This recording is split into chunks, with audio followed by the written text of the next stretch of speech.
State, 24 wins away from Goss Stadium. They'll make themselves at home there in Corvallis, a top 8 for the 7th time. What's going on, everybody? We are going to be doing a live broadcast of ESPN2's ESPN Plus broadcast of the top 60 or the field of 64. They're your top 8 right now. As I try to get Nick into here, had a little trouble with some emails. So as we do that, I'm going to go back and play some audio. Joined with me, we've got Toddy. As you look at the top 8 national seeds, any real surprise other than North Carolina not being one of the top 4? No, I thought North Carolina would be up there. I mean, what's your thought on Auburn being number 4? I'm not really surprised, but okay, the SEC bias and the RPI, apparently that's all they're looking at right now. Yeah, I mean, North Carolina would have been one for sure that I could see them being above Auburn, in my opinion. Who else is headed there? East Tennessee. But like you said, I mean, they're going to have their criteria why they're going to do certain things. So, Conference champs for the first time, first appearance in 12 years when they were in the Atlantic Sun. What's up, Ken? Thanks for hopping in.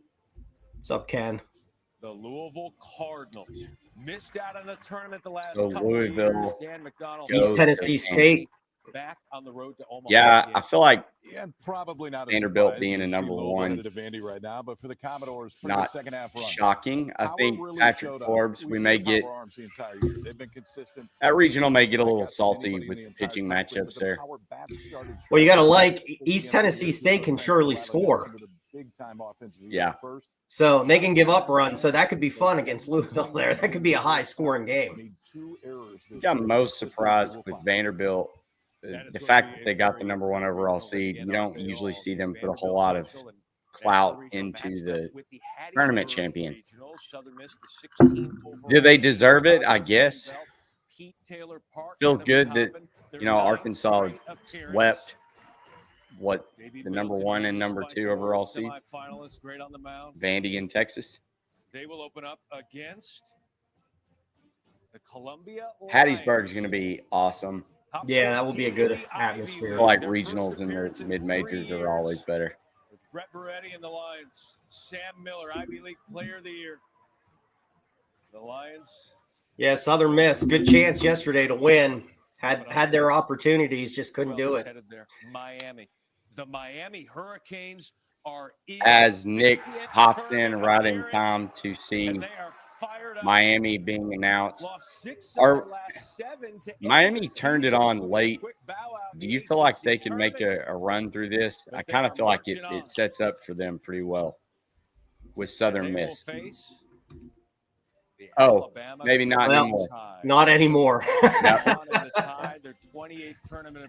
That's one of those lines. Grand opening, grand closing, maybe right there. Well, let's see who do they throw though. Like, because if they throw Tyler Fay, I could see Miami beating if it's Griffin Hugas. One of the most consistent programs we have in college baseball. I don't know. I still think Bama's better. And then you get to save Zane Adams for Southern Miss. Or Riley Quick. Yeah. Yeah. Yeah, you got 90 bombs on the season for Southern Miss. And again, it's that Nashville regional. I mean, no real surprises so far. I'm kind of waiting to see on a few of these bubble teams, though. Nick, I said before you jumped on that East Tennessee State, Louisville could be a little high scoring. So I haven't even. That's why I was. Oh my goodness, and Wright State too. Yeah, I'm just now catching up. I was trying to get logged on here. Yeah, that's 3 offensive teams versus Vandy, who's obviously mostly pitching.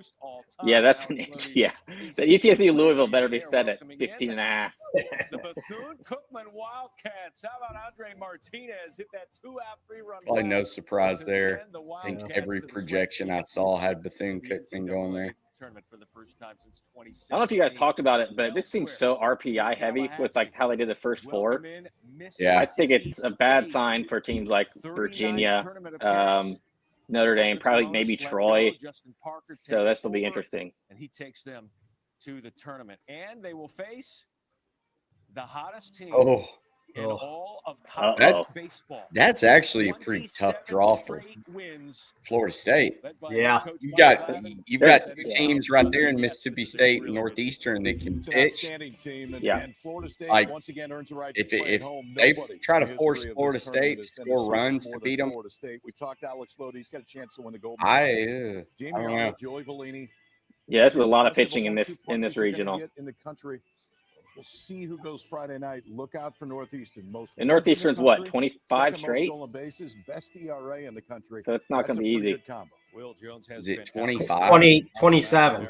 Yeah, 27? they've champs. All right, the number 9 national seed is paired up with the won a number 8 couple more. national seed. Yeah, you got Coastal coming in at 18 in a row, and Columbia has 9 in a row.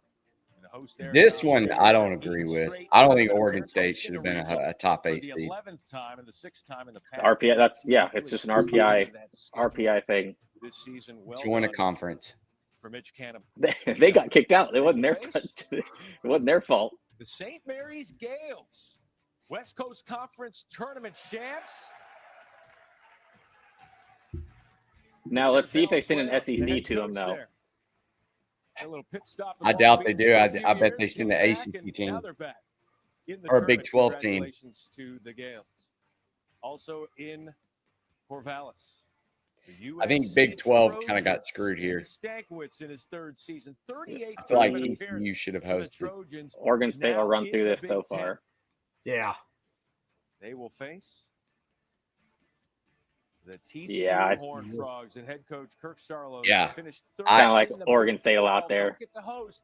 They're headed to TCU. Corvallis, Mike Rooney. After Hey, Tommy if they Lepore will can have to keep throw rolling, USC. They're gonna be series, pissed but, off. You know, Oregon State, it's just remarkable what they accomplished. Had to play the season as independent. There is real star power on this roster. Yeah, you go from they were on the edge of hosting, probably they were probably in that like Dax Whitney, 17 to their 20 freshman range, arm, just and now Yeah. you're getting sent to Corvallis. Yeah. So Good luck. nowhere really even close to you. Oregon State Yeah, Series wins against UC Irvine. that's a Cal tough Poly, one. USC is going to be Iowa as tough. well. Tallahassee Regional and Corvallis. They haven't been Regional great squared lately. up I don't in know the what. Super Yeah, they've kind of gone downhill. Like with Aiden Aoki and Aiden Hunter, have just not been as good. But they can both. They're both good enough to show up when it matters. So Yeah. that could. Yeah. That's what I would be worried about. Stadium. I mean, Caden Hunter versus Tommy Lepore in that first one. That's going to be great. Bunch of home runs yesterday. This North Carolina team, I mean, you were dead right, Nick. They are legit. I've been preaching it for a Even month. when I think that Florida State could sneak up and get one in the ACC tournament, North Carolina just still dominated. Fired up, flexing and dancing. Holding that Patriot League championship. You're not going to be dancing for long. Holy cross. Thanks for watching, boys. That's not What a Gordy good Lockbourne team, on though. that team. That ain't going to Holy happen. cross. He's a great football player. Chapel Hill region. They're in Nebraska. Nebraska, Big Ten champ. Great Carolina, show. you love Yeah, to see great that. show. Though. Great show in the last couple days, man. They played great yesterday. Ty Yeah. Dorn was terrific on the mound yesterday. Nebraska will face. Oh, a Figured we would little go Big 12 SEC. Big Mm. matchup. Let's go. Oklahoma. That Yeah, I is think- another compelling matchup with what these teams can do pitching. Brings them back. This is where, yeah, it's a question on what Oklahoma's going Well, to we do. talked Do you plenty of throw? Carolina Do you this year, risk rightfully it so. against Nebraska Didn't and have been throw one pitch off, last year, by the way. Not and one then pitch. save All he Kyson did Witherspoon was for get thrown out Carolina? with a Because I think that's your 2-1 best way to ACC. win. I think Yeah. you kind of have to rely on whether it's Malachi or not. It's I know they say like win the games you need to win first and then move to the next day. But looking into the future, you're probably not beating Carolina with National seed North Crossland Carolina. or That Malachi. regional is paired up for Yeah. Super with the Eugene Regional, the number 12 seed out of the Big Ten. It's Got Oregon. Eugene. 5th straight appearance. Big Ten regular season co-champs Mason Neville leads the Division I with 26 home runs. They will take on the Utah Valley Wolverines. Their 2nd tournament appearance. Can y'all still hear that? I'm trying to turn it down so it's not like Yeah, it's crossing good. over Yeah. us. Talking. It's good. To the Wolverines out of the WAC. Moving on down there in Oregon. The So Cal Poly, that head coach I mean, Larry hats off to Cal 700 Poly wins yesterday, in winning UC 2 Irvine for the Big West Championship back to there, back and they over will face UC Irvine, wasn't it? the Big Yep. 12 It's flying all day. Arizona. Wildcats. They lead Division I think I Oregon loves that draw. fifth Yeah, straight yep. tournament appearance for the first time since the early 60s, Mike Rooney. Yeah, Arizona very. I think dangerous in the Oregon Pac-12 runs through matchup, that. which is amazing. Yeah. This Oregon team back-to-back Super I Bowls. agree. The team that played in College Station. Although if Arizona pitches like they did this week, it kind of changes things. Well, they give up 2 runs, maybe 3 in the Yeah. Big 12 tournament. So I don't think they can keep that up. Like, I think that's more ballpark factor and who they got to play against than anything. But yeah, give me Oregon at North Carolina for a super all-time jersey game there. Matched up for a Super. That would On be the sick. left-hand side, the Conway Regional. Who is going to Myrtle Beach? More business than pleasure. We talked about it with Southern Miss, but we've got 2 Chanticleers. mid-major hosts. This might be Florida here. I think Q. I'd say, would make yeah, I think Kansas, Florida's in this one. Yeah. Champs out of the NAAC. Everything I've been seeing, You has Florida's to in this go one. and see if they've upped their chicken finger game. Yeah. Steve Ferreira led the league in hitting. Congrats to the Stags. That'd actually be really convenient for you. Until they went out and just East won the Carolina. American Tournament Championship. Business as usual for the Yeah, Pirates. of course they found their way in. As a 6th seed, most regional appearances without a trip.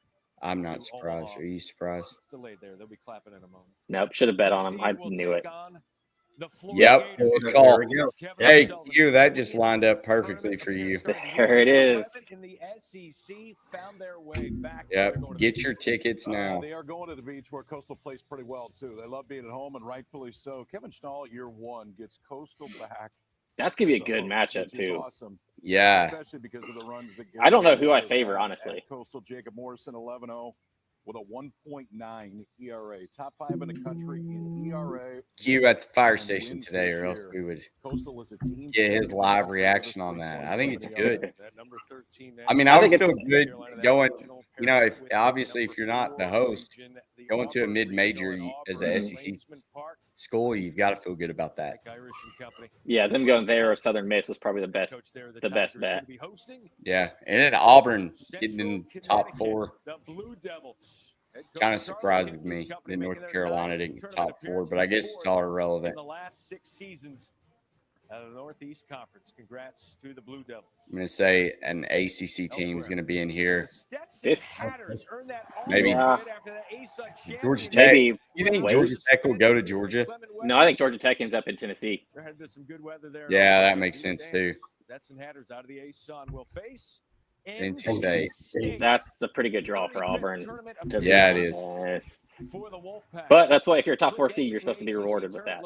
Yeah. That's one of the lower twos for sure.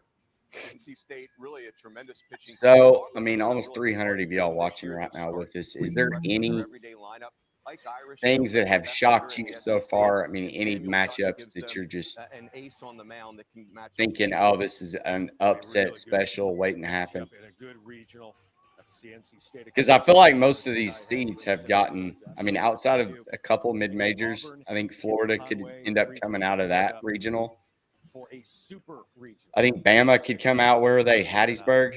Yeah, Bama's. Yep. That is the first I think with Northeastern, what they've been doing. The SEC bias, but like I don't know. I find it hard to believe. It's not like they're gonna struggle to be on the road in those cases either, because they do it every week in the SEC. Mhm. So we still don't have ACC wise. We still don't have Georgia Tech. We still don't have Wake. Is that Yeah. it? Duke. Duke. We Should, don't. Yeah, we don't have Duke yet.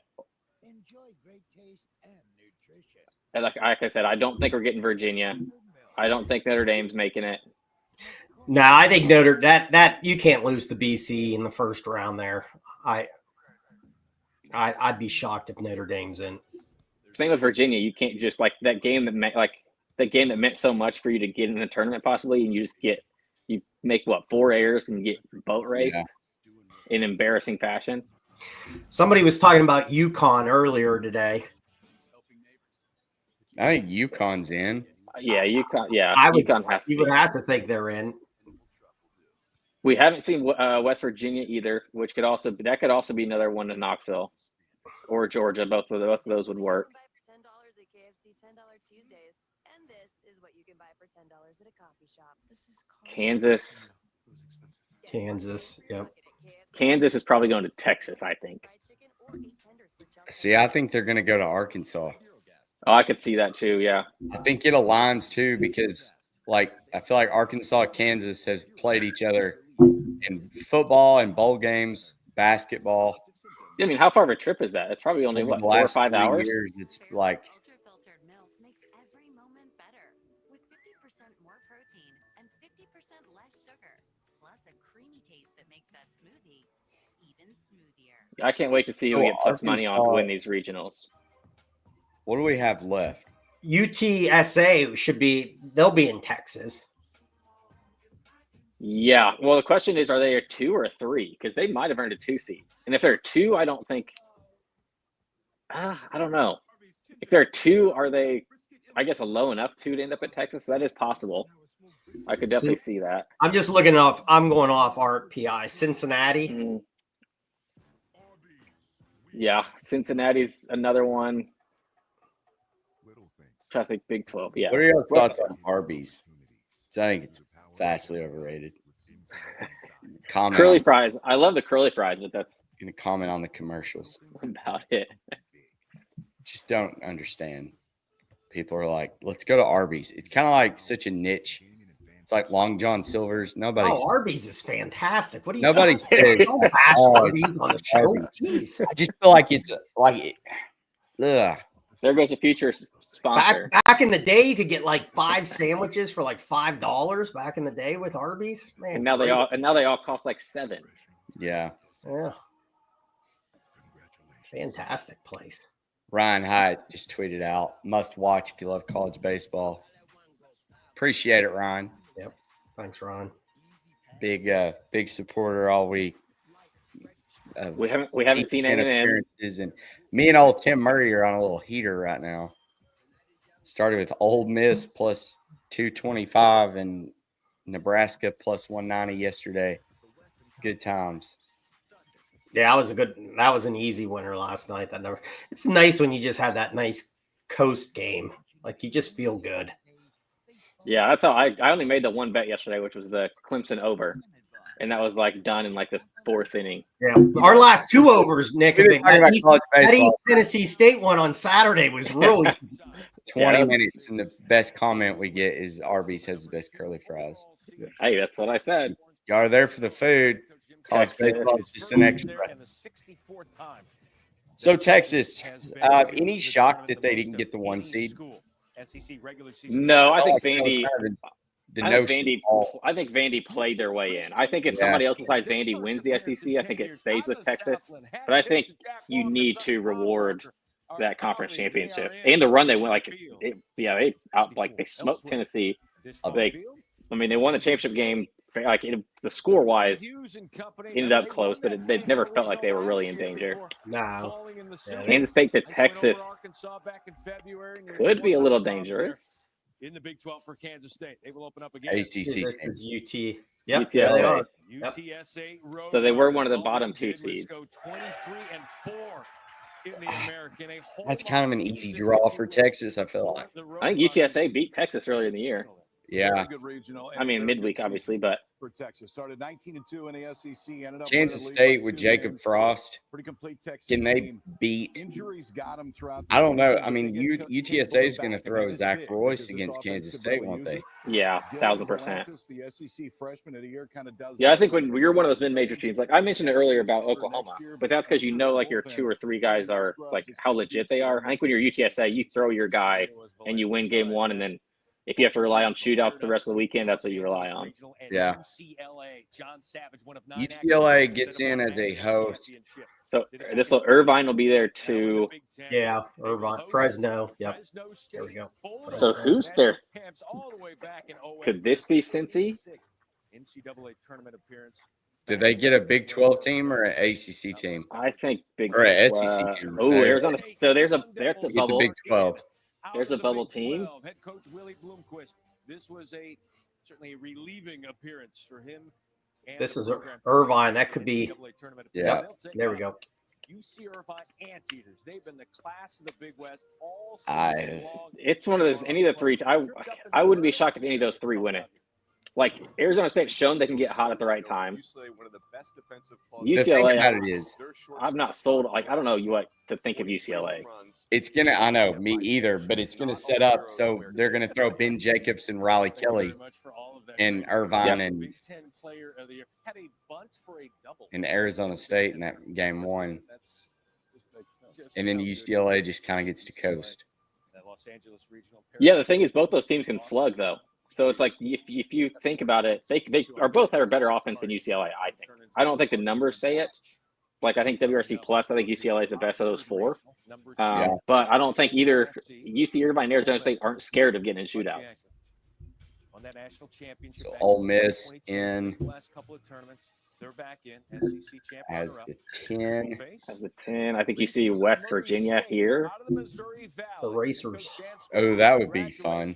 Missouri Valley Conference tournament. Get West Virginia there.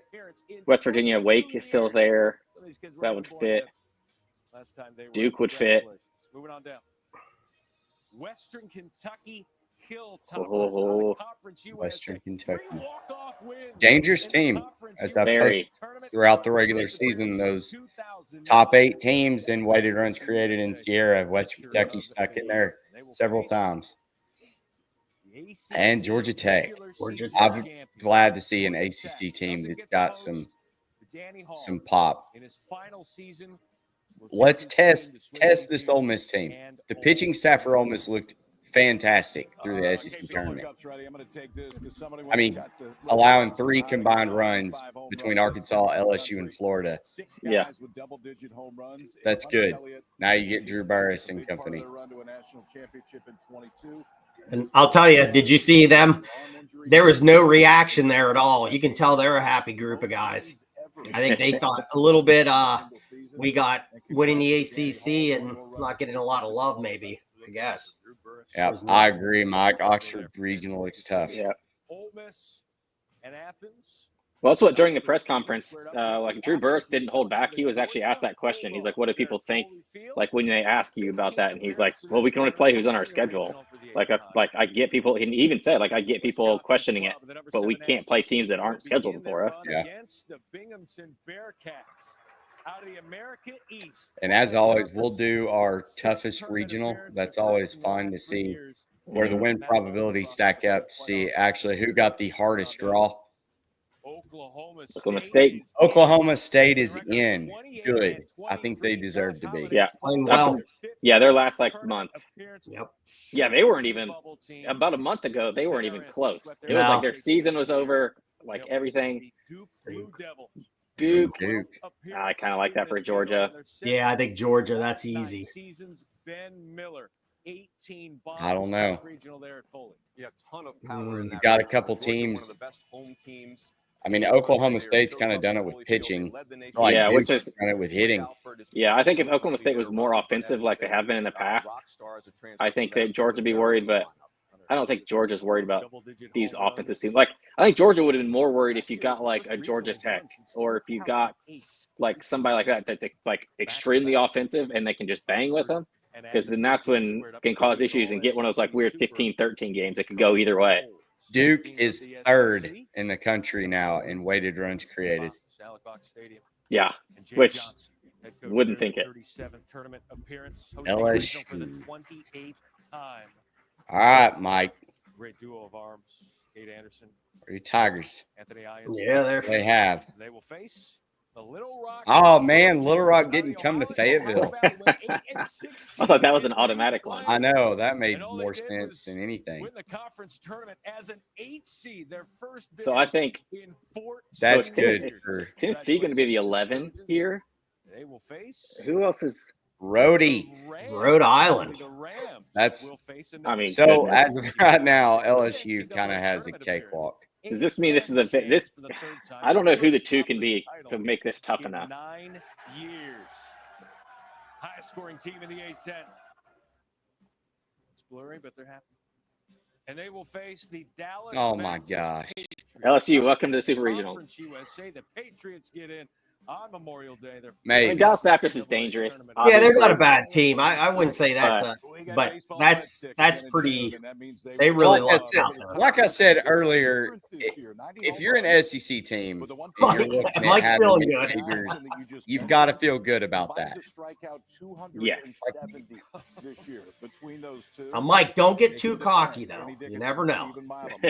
Go play the game. Hey, it looks good for my LSU 18 or 13-1 ticket.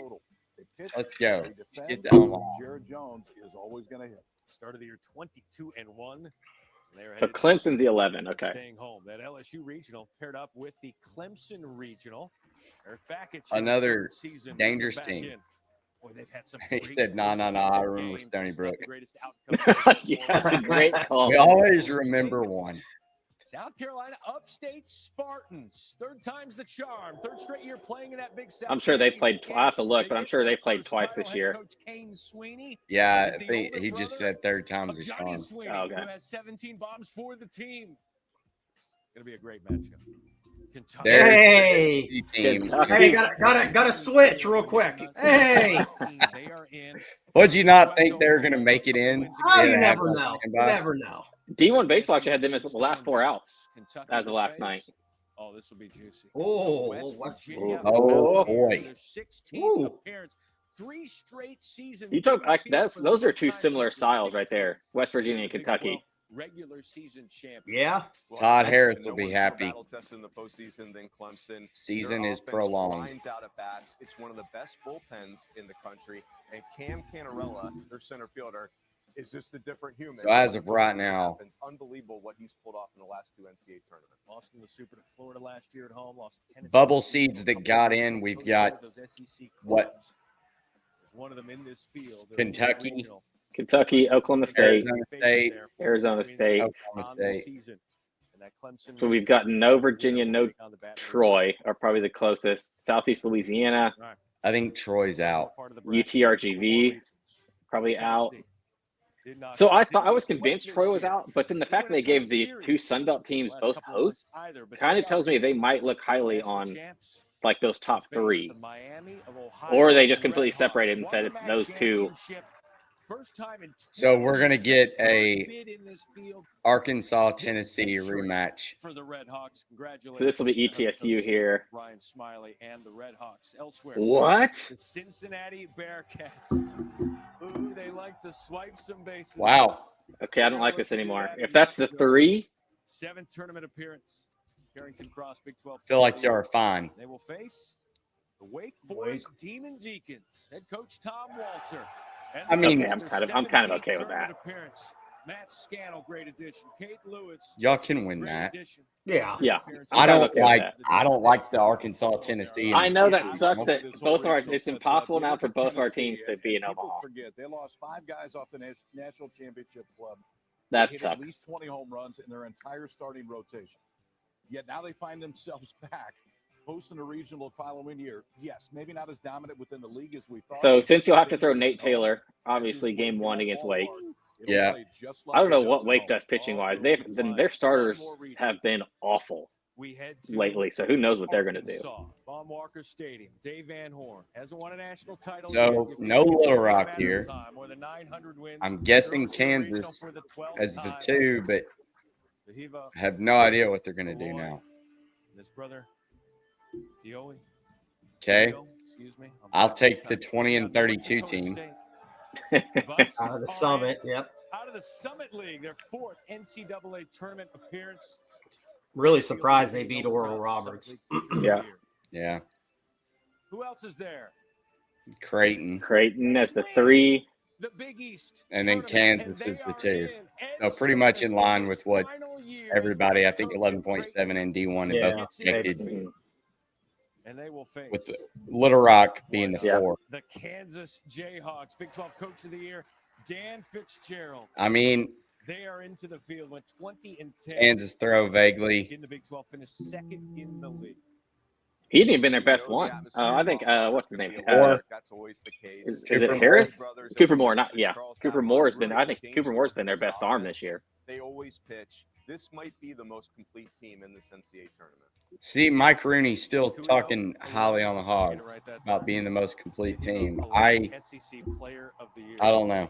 Well, that's what I've said, and like just to word it differently, I said it like I've said it all season long. I think when every team plays at their best, I think Arkansas is the best team then.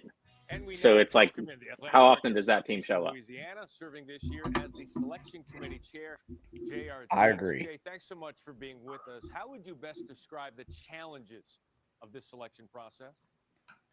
Yeah, first of all, thanks for having me on. And, Okay, so no Troy, No UVA, no UVA, no Notre Dame, no Southeastern Louisiana, no UTRGV. I tell you, this is my 4th year on the committee, and I can honestly say this year by far was the biggest challenge. I think you see a lot of the restructure. Is it done, or do they still have SEC and the Big 12 and what's going on? ACC around the country. I think that's it, right? It's made it really challenging, especially with the unbalanced. Do they start with one? Have we seen 1 and 2?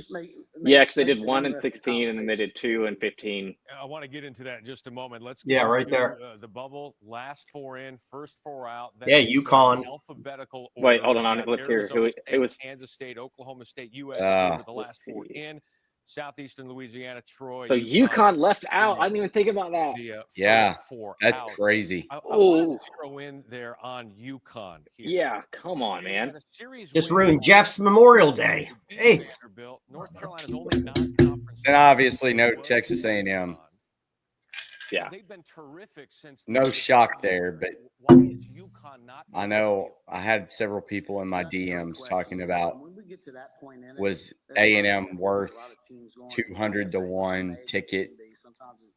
Like, nah, save your money. I don't even think they're in. Very good season. Obviously, they had a great season. No wins. Vandy, UNC, Miami twice. That sucks, man. UConn should Too be little in. too late for Texas A&M. I agree. I mean, you beat the number 1 overall seed, the number 5 overall seed. Yeah. It makes it challenging. They were also so RPI heavy, and then they leave out number 40. It just didn't feel like they were better than those teams. And UConn was 3 and 6 against the top teams in their conference. But Jay, do you watch college baseball games? The rest Not a of the shot. league didn't have a team over 100 RPI, which made it real challenging. And that's where the new era with the expanded conferences has created some serious compression for mid-majors. It's made it a challenging. Yeah, I don't think a lot Mike of people says realize UConn outside was of the 3 disappointing. big conferences, you got the SEC, I mean, I think SEC so with too. 12, SEC with 13 teams. If you look at their SEC schedule, with they don't 9, play at 12, home. 8. That It's like the first 3 months of the season they're traveling, playing whoever they can in warmer weather than what they've got back home. I'll be honest. I think they should have got in over USC or Arizona State or. 4 times. Yet Oregon State gets the top 8 over Oregon. I think they should be. The bubble teams for Oklahoma State, USC, Arizona State, and who was the other bubble? And that's what it gets down to. Teams where we were talking about, whether you're talking about Coastal, whether you're talking about Oregon State. Yeah, I'm trying to remember who they said or who it was. US. You said USC.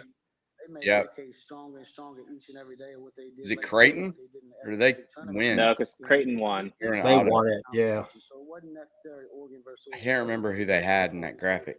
The other 4 or 5, and weighing all those options, we felt. So let me get the Thanks for the time and the transparency. We do appreciate big board pulled up now. Thank you all very much. Appreciate We'll the just coverage. kind of go through it where we could see everything. Like any selection See if they process, show it right here. there's some controversy. There's certainly going to be some hurt feelings. What's your reaction to what you heard? I think the controversy is pretty minimal, to be honest. I mean, you can make the UConn argument, and it's a very good argument. It would make sense. We showed the wins. I also think Jay's point about why they looked at it within the league and other things does make some sense. I thought Coastal should have been the 8, personally, but it's not egregious. I didn't think there was anything that was egregious. It can't be lost either. Jay is the athletic director. He's also the former head baseball coach at SELA. So if there's anybody that knows the environment, you'd be hard-pressed to find anybody that does better than he. They've had some good seasons with him as the head coach being left out. No Thank question. you. I thought this Kansas was State, Kansas State. the other bubble. Virginia out, Connecticut out. Which I'm CSU surprised out. they were even bubble. Maybe Like, Usually, like a field of I think somebody- Kansas State should. Kansas State was the most obvious of those Those are really 4. good teams that Yeah. want to be in the NCAA tournament. Again, some of those watch parties. But are I solemn, still think UConn probably should have gotten in over. Can get in. You heard. Southern Cal. I'm looking at Southern Cal had a 45th RPI. Oklahoma State 44. Arizona State was 49th. Kansas State was 37th. Yeah, so they had a better RPI than those other three. Yeah, and you have UConn then at 40th, and you had Troy at 47th. So we don't want to listen to Tim Corbin talk. I'm assuming if you do, you can hop over and watch that. But we're going to talk about the official bracket once I can get it pulled up. Why do they do it like this? This is not good for. What the heck is that? That's hard to look at. Yeah. Why do they do this to us? Like, can we get a real bracket format? This is terrible. Okay. Well, this is what we've got to work with. So let's take it from the top here. Vanderbilt. Are we advancing Vanderbilt? I think, yeah. Yeah. Entertaining games, though. Like Nick said, 3 really good high-scoring teams. Other than, Vandy they're mostly for pitching, but you got to love. I can't wait to see the over-under in that Louisville East Tennessee State. Garbage grab it. I agree. And ETSU's pitching staff is not bad. That may be the first time. I hope it's the first time because I'm in charge of doing all of our graphics. Hope that's the first time that this show has ever seen that phrase right there. Yeah. But yeah, why can't we just get like the actual 4-lined bracket? Why do we have to do this box? I wonder if you can just pull something else from Twitter because this is going to make it difficult. I agree. When does Louisville throw Forbes? Like when does JD Thompson not throw till game 2? Because if it's Forbes versus Bowker, that becomes a lot more interesting, a lot more winnable for Louisville.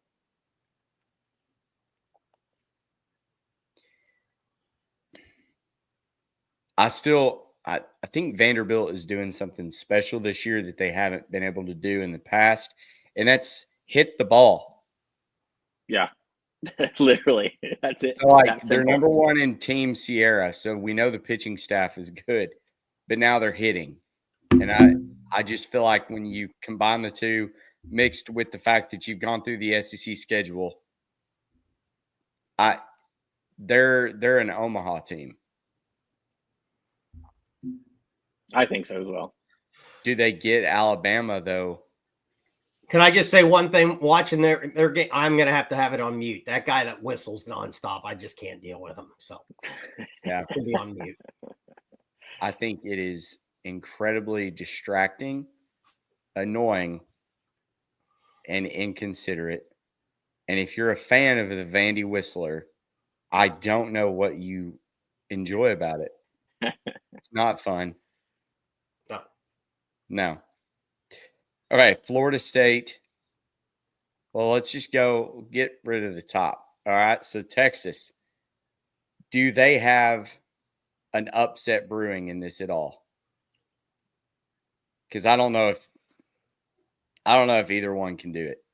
Kansas State or UTSA. No, I think Texas is okay in this. Yep, I agree. Just roll out the red carpet. And then UCLA, Fresno State.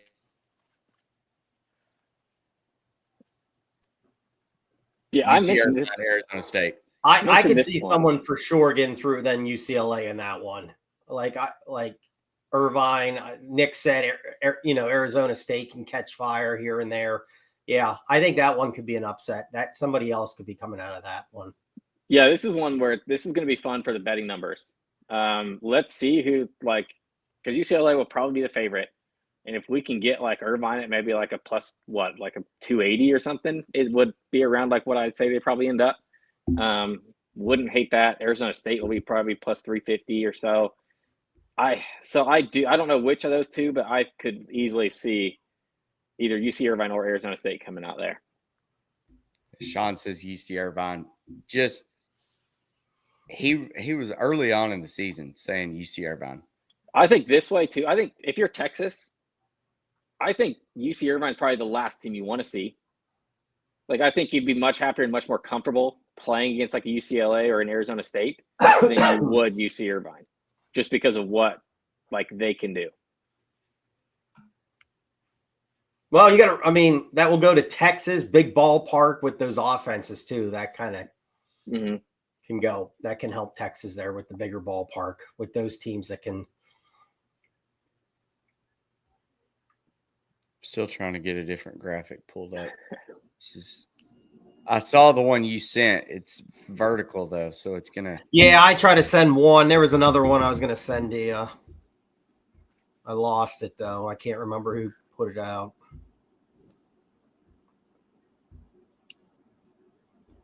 I have to make sure it knows baseball bracket. I mean, the first two that pop up are from like 2023 and 2022. Man, coverage for this sport sucks. If this was basketball, we would have 7 different sponsors already on it. Oh yeah. Okay, I'm dealing with what I've got here. Florida State, Bethune-Cookman, Northeastern, Mississippi State. The only thing I'll say about this one is I think Mississippi State, just with the way they've been playing, their pitching staff is one of the top in the country. There's not really a team in this regional that I look at their offense and I say, oh, wow, they're going to scare you. I mean, Northeastern kind of does it with pitching. So who knows? If it gets weird, Mississippi State. Yeah, I think Northeastern Mississippi State could be an auto like underplay unless it's like single digits. I think both those teams, like I think Pico Cone, like I would assume would start. Northeastern, I think they saw the number 1 ERA. I know it's not Sierra, but number 1 ERA in the country. So we know they can pitch it, even obviously pitching against that schedule. But yeah, Dick Hauser and like who they can throw out arm wise. Because do we think they use Arnold on Bethune-Cookman? I doubt it. No. I think they throw. I don't even know if they go Vellini either. So this could be like a Wes Mendez start or something here on like against Bethune-Cookman, and then neither. I don't trust Northeastern or Mississippi State to beat Arnold or Vellini, and then you have to try to beat Florida State twice. Outside of that, I think Florida State kind of cruises here. But if it does get wonky, State just seems like ever since the head coach firing, they've kind of clicked a little bit. Yeah. I think too, it, kind of thinking of like college basketball, like for March there, when you have a team that a lot of people don't watch and then they hear something about them with the winning streak they're doing right now. I think you're going to have a lot of people that are really going to be jumping on here, Northeastern here. And again, I mean, what just great pitching in this whole thing. Cause like you just said, I think Florida State will go to like maybe their third guy and then try to piggyback some guys in the bullpen. And then they'll be really set up there with arms going forward in that. I think Florida State gets through that. Okay. 27 straight from Northeastern. Yeah. I mean, you talk about coming in hot. They're scorching. Yeah. I think they're 30. I think they're 33 and 1 or something, or 34 and. If they beat Mississippi State, everybody's just going to have to auto play them against Florida State because they're hot. You got to do it. Not if it's Jamie Arnold.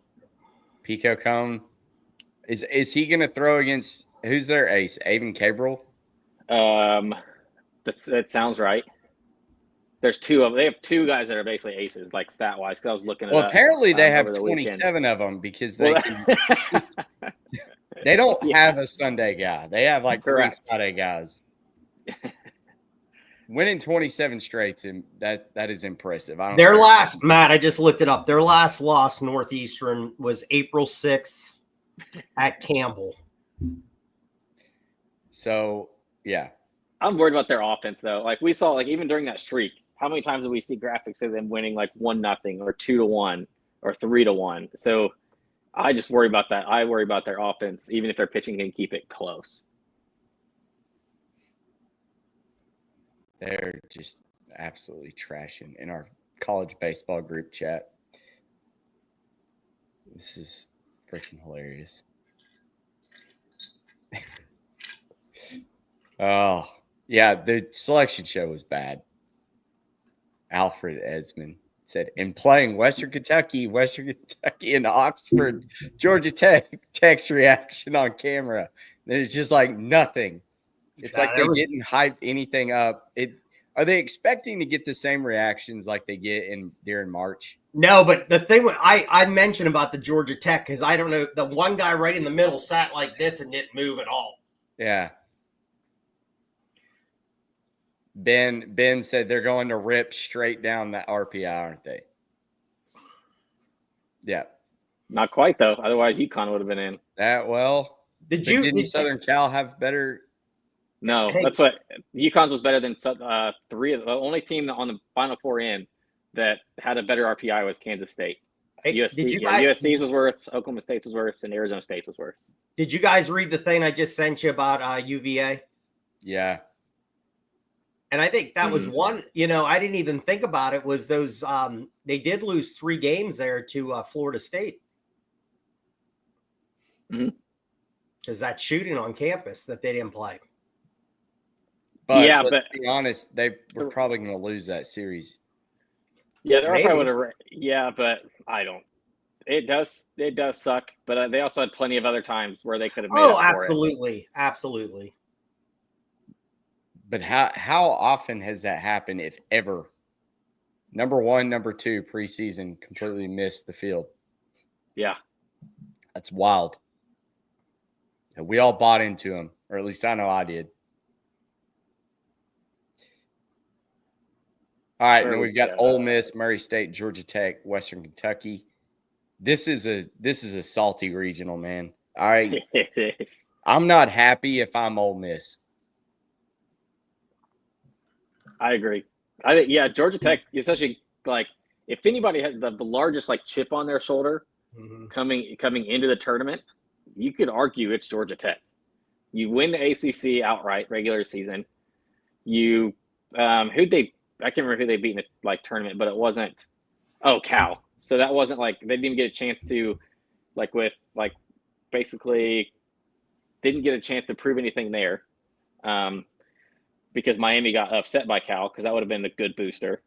Yeah. So now you come in, you get a 2, and you're going to Ole Miss, who was just in the SEC championship. So Georgia Tech's probably not thrilled either, but I think they might have the largest chip on their shoulder, and I hope we get them at plus money. I'll actually take them to probably win this. I'm still for some reason the numbers on Ole Miss's pitching staff remain okay, but when you tell me their starters outside of Hunter Elliott, I just don't see it somehow. I don't think we get repeat performances out of those guys. Riley Maddox, I don't trust him. Against Riley Maddox against his Georgia Tech offense. Give me the Georgia Tech offense, 1,000%. Yeah, and they got off to a great start against Clemson. They were up, I think, 3-0 in that game, 4-0, and then gave it back. So, yeah, I agree. I think that's like you just said, a team with something to prove, and is going to be really. You can tell they're in a great mood right now. So, yeah, I'd probably back Georgia Tech in this. In Western Kentucky, don't sleep either. They just seem like they call it a team of destiny type of thing. They give you 3 walk-off wins in your conference tourney when you had to have them. This is a team who also won a series at Dallas Baptist earlier. They won at Liberty twice. They beat Kentucky. They beat Louisville. They got beat by 1 at Vandy.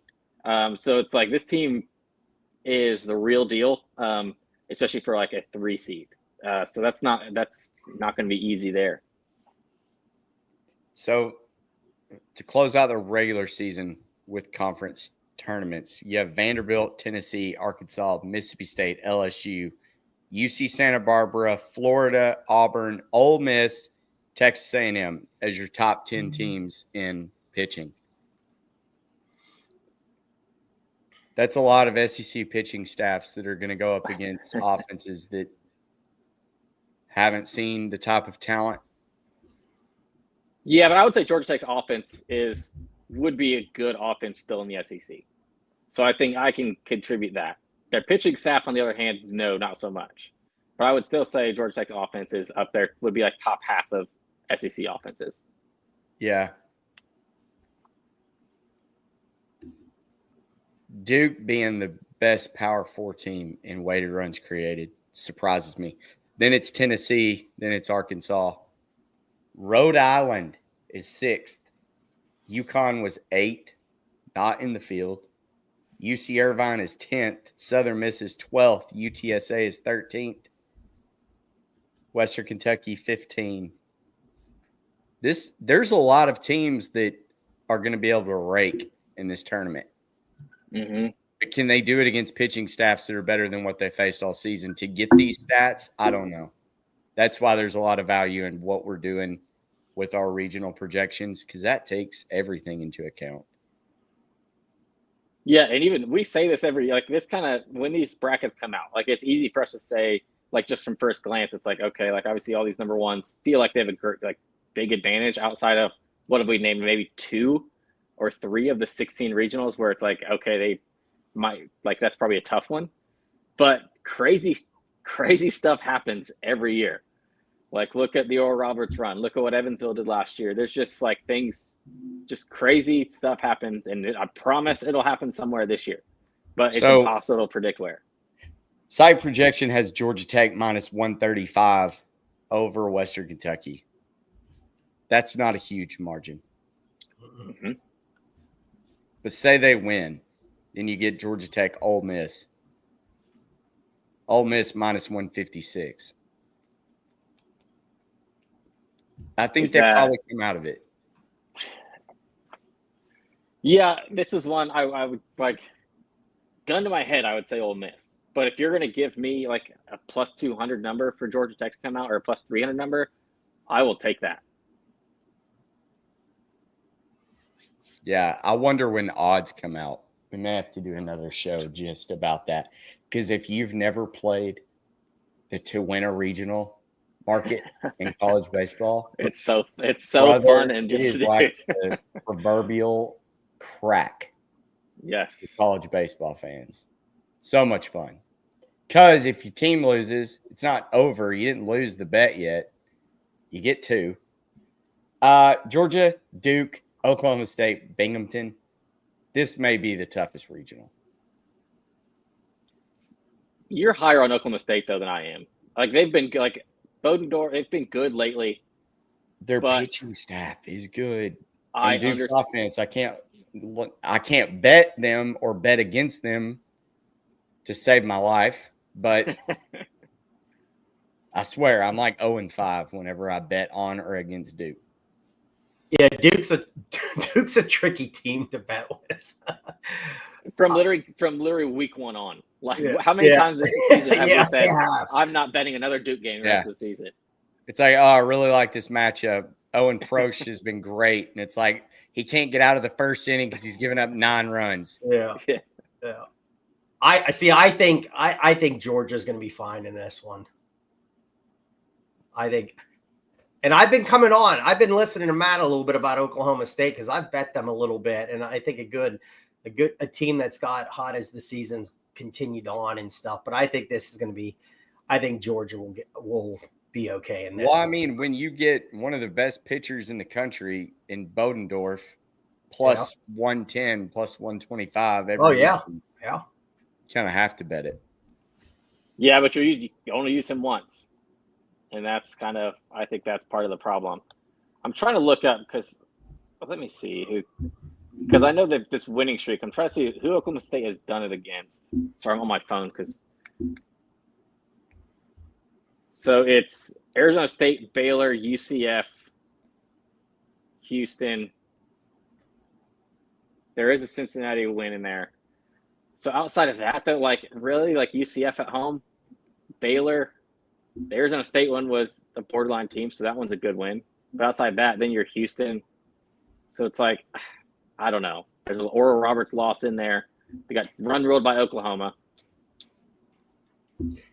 Do you think Oklahoma State Duke, do they throw their aces? Yeah, I think so. because I think Sean Youngerman for Oklahoma State's been just as good. But if it's Owen Proch for Duke versus Sean Youngerman, the site makes Oklahoma State plus 130. If it is Harrison Bodendorf, it makes them minus 113. That big of a difference, yeah. I think Oklahoma State wins that one. Then you get Youngerman versus Georgia. I'm telling you right now, if Georgia's pitching staff does not have any success like their starters, Georgia will get blasted by either one of these teams. See, I think they have a better chance of getting blasted by Duke because of the offense. Like, Yeah. I don't think Oklahoma State's offense has not been that great. It's not going to scare you. So it's like, even that pitching, like from Georgia, especially at home, what's the least they're going to put up even against Oklahoma State? Still 5 or 6, probably. So it's one of those. I don't think they put up more than 5 against Bodendorf or Youngerman, though. I don't know. You got, Zabransky's back healthy. You're getting Burnett back. Is supposed to be back by this for the tournament. So it's, I don't know. I think I would have been more worried if, like I said, like as these were coming out, if you got more, like if they would have gotten, like I know Duke is very offensive, but I would have been more scared of a Georgia Tech type of team, or like even Kansas, maybe, who could like put up runs at will sometimes. It probably would have been more scary. But you're higher than Oklahoma State, which is fine. We all have our teams. My dog is going crazy, so I need to move on, but I'm going to mute it and let y'all take over while I see who is knocking on my door. Oregon State, speaking of teams that we're all higher on, I know you're higher on Oregon State here. Get USC, TCU, St. Mary's. You guys talk about this one real quick. I think TCU could come out of this one. Yeah, I could see TCU coming out. I don't really trust USC too much anymore. But like I said during the show, if we get Caden Hunter or Aiden Hunter or Caden Aoki, like they both have proven in their past that they can be very good.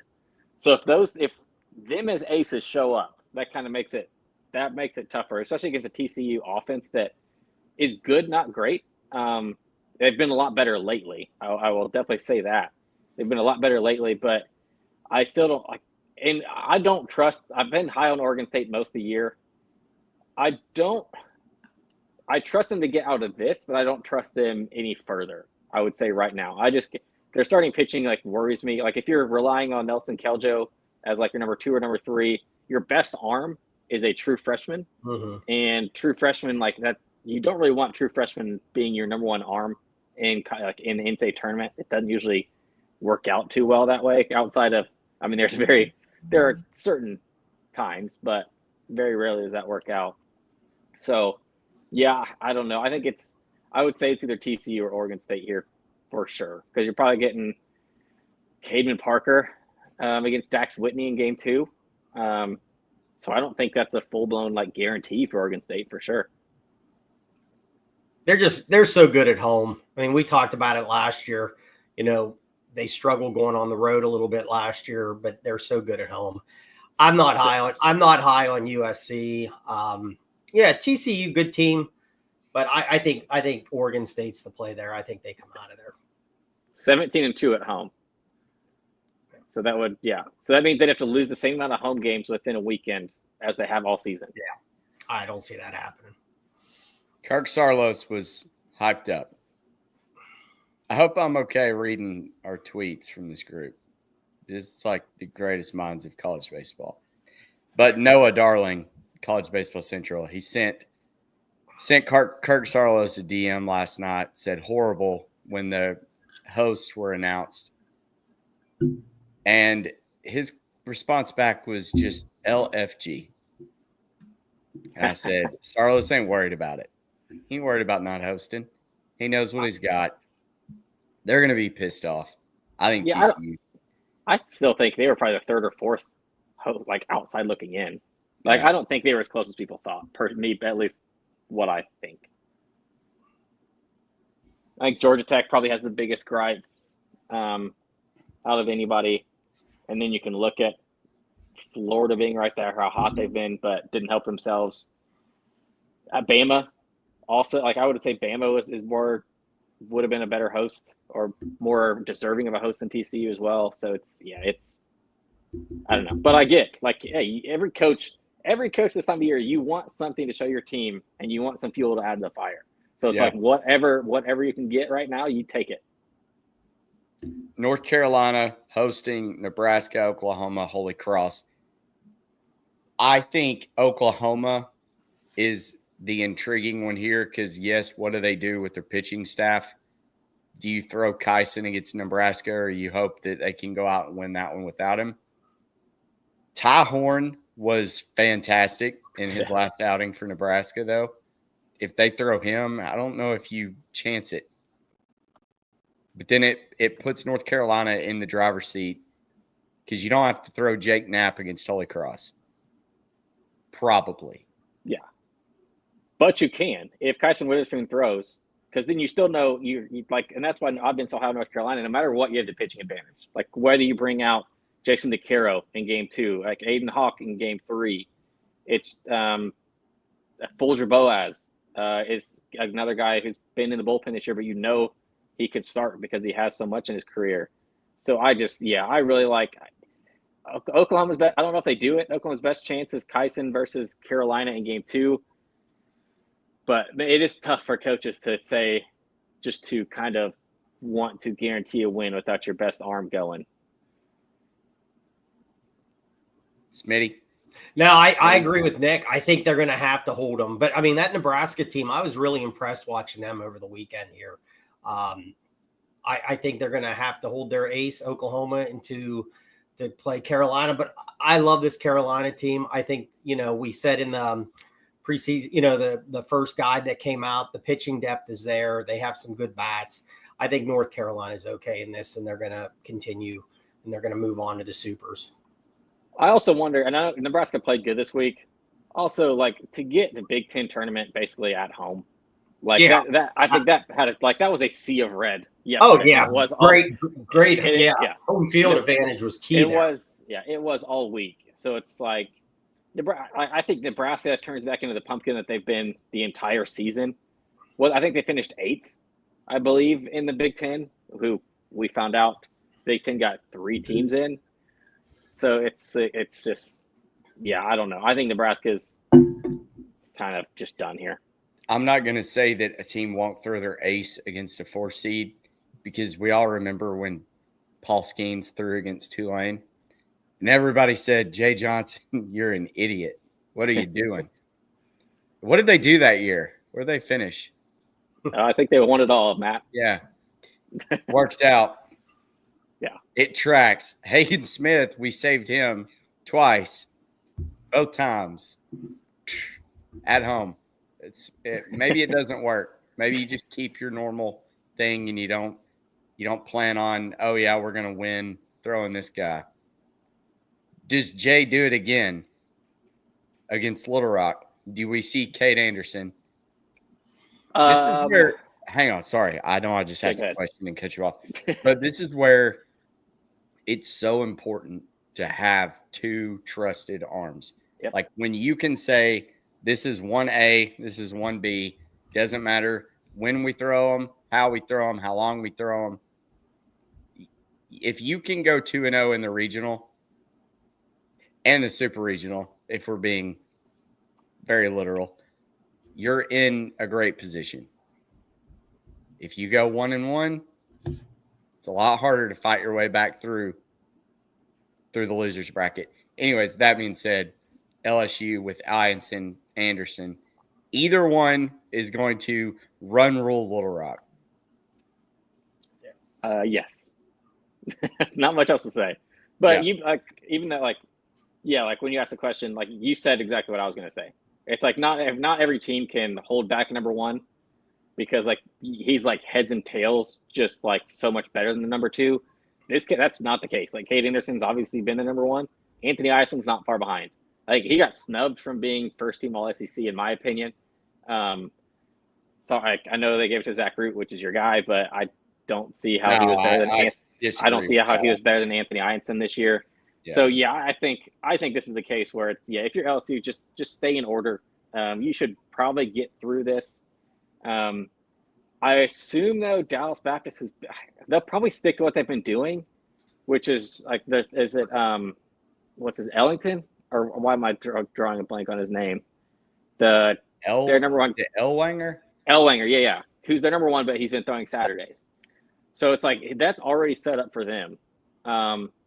Bad thing is though, Dallas Baptist 15-7 on the road, but they are 15-11 versus Q1 and Q2. So it's not like they haven't had a great schedule. I mean, their strength of schedule is 44, which is up there with like the Big 12 ACC type of strength of schedules. So it's not bad. Because I really think Dallas Baptist will get by Rhode Island. And then, Anthony Ison versus James Ellwanger could be a very good one. And it kind of sucks because remember, I talked about this before the season started. Because I had DBU in my like Omaha 8, like when we all put those out preseason. And I said, but just watch. Dallas Baptist is going to get put in a crappy freaking regional. Yep. And what do you know? They end up at the box facing LSU. So it's just another year where it's kind of like, it's not great. And then if you win it, you go to Carolina. Or not Carolina, it'd be Clemson. So it's like not great there either. So let's talk about that Clemson regional. Kind of tough with Kentucky. You never really know what you're going to get. And then West Virginia, who won the Big 12, but on the same weekend that was announced, get swept at home by Kansas. So make sense. I've got to assume that West Virginia is going to get by Kentucky, but it may not be that easy. So I'm going to look up the projections. Todd, you get another weekend at least of wearing your Kentucky Wildcats hat, though. Put it back on here for this. Oh, you know where I'm going because that whole weekend against Kansas, I was taking West Virginia and they couldn't win a game. So let's go Kentucky. Let's knock off West Virginia. Yeah, in West Virginia, like I don't know, like it's one of those. It's so confusing of a team because like we talked about all year, like okay. They were leading the Big 12 by however many, like 5 or 6 games at one point, but they had played the worst schedule in the Big 12. And they went, and I think it was Oklahoma State took 2 or 3 from them, and they got swept by Kansas. But then it's like, okay, maybe they chip on the shoulder. They literally beat Cincy, who looked like a hot team in the Big 12 tourney, beat them 10-3. And it's like, okay, West Virginia might have something to prove here and run through it. And then Arizona beats them 12-1. So it's like, who is this Arizona or West Virginia team? And the weird thing, Nick, was they just didn't score that weekend against Kansas.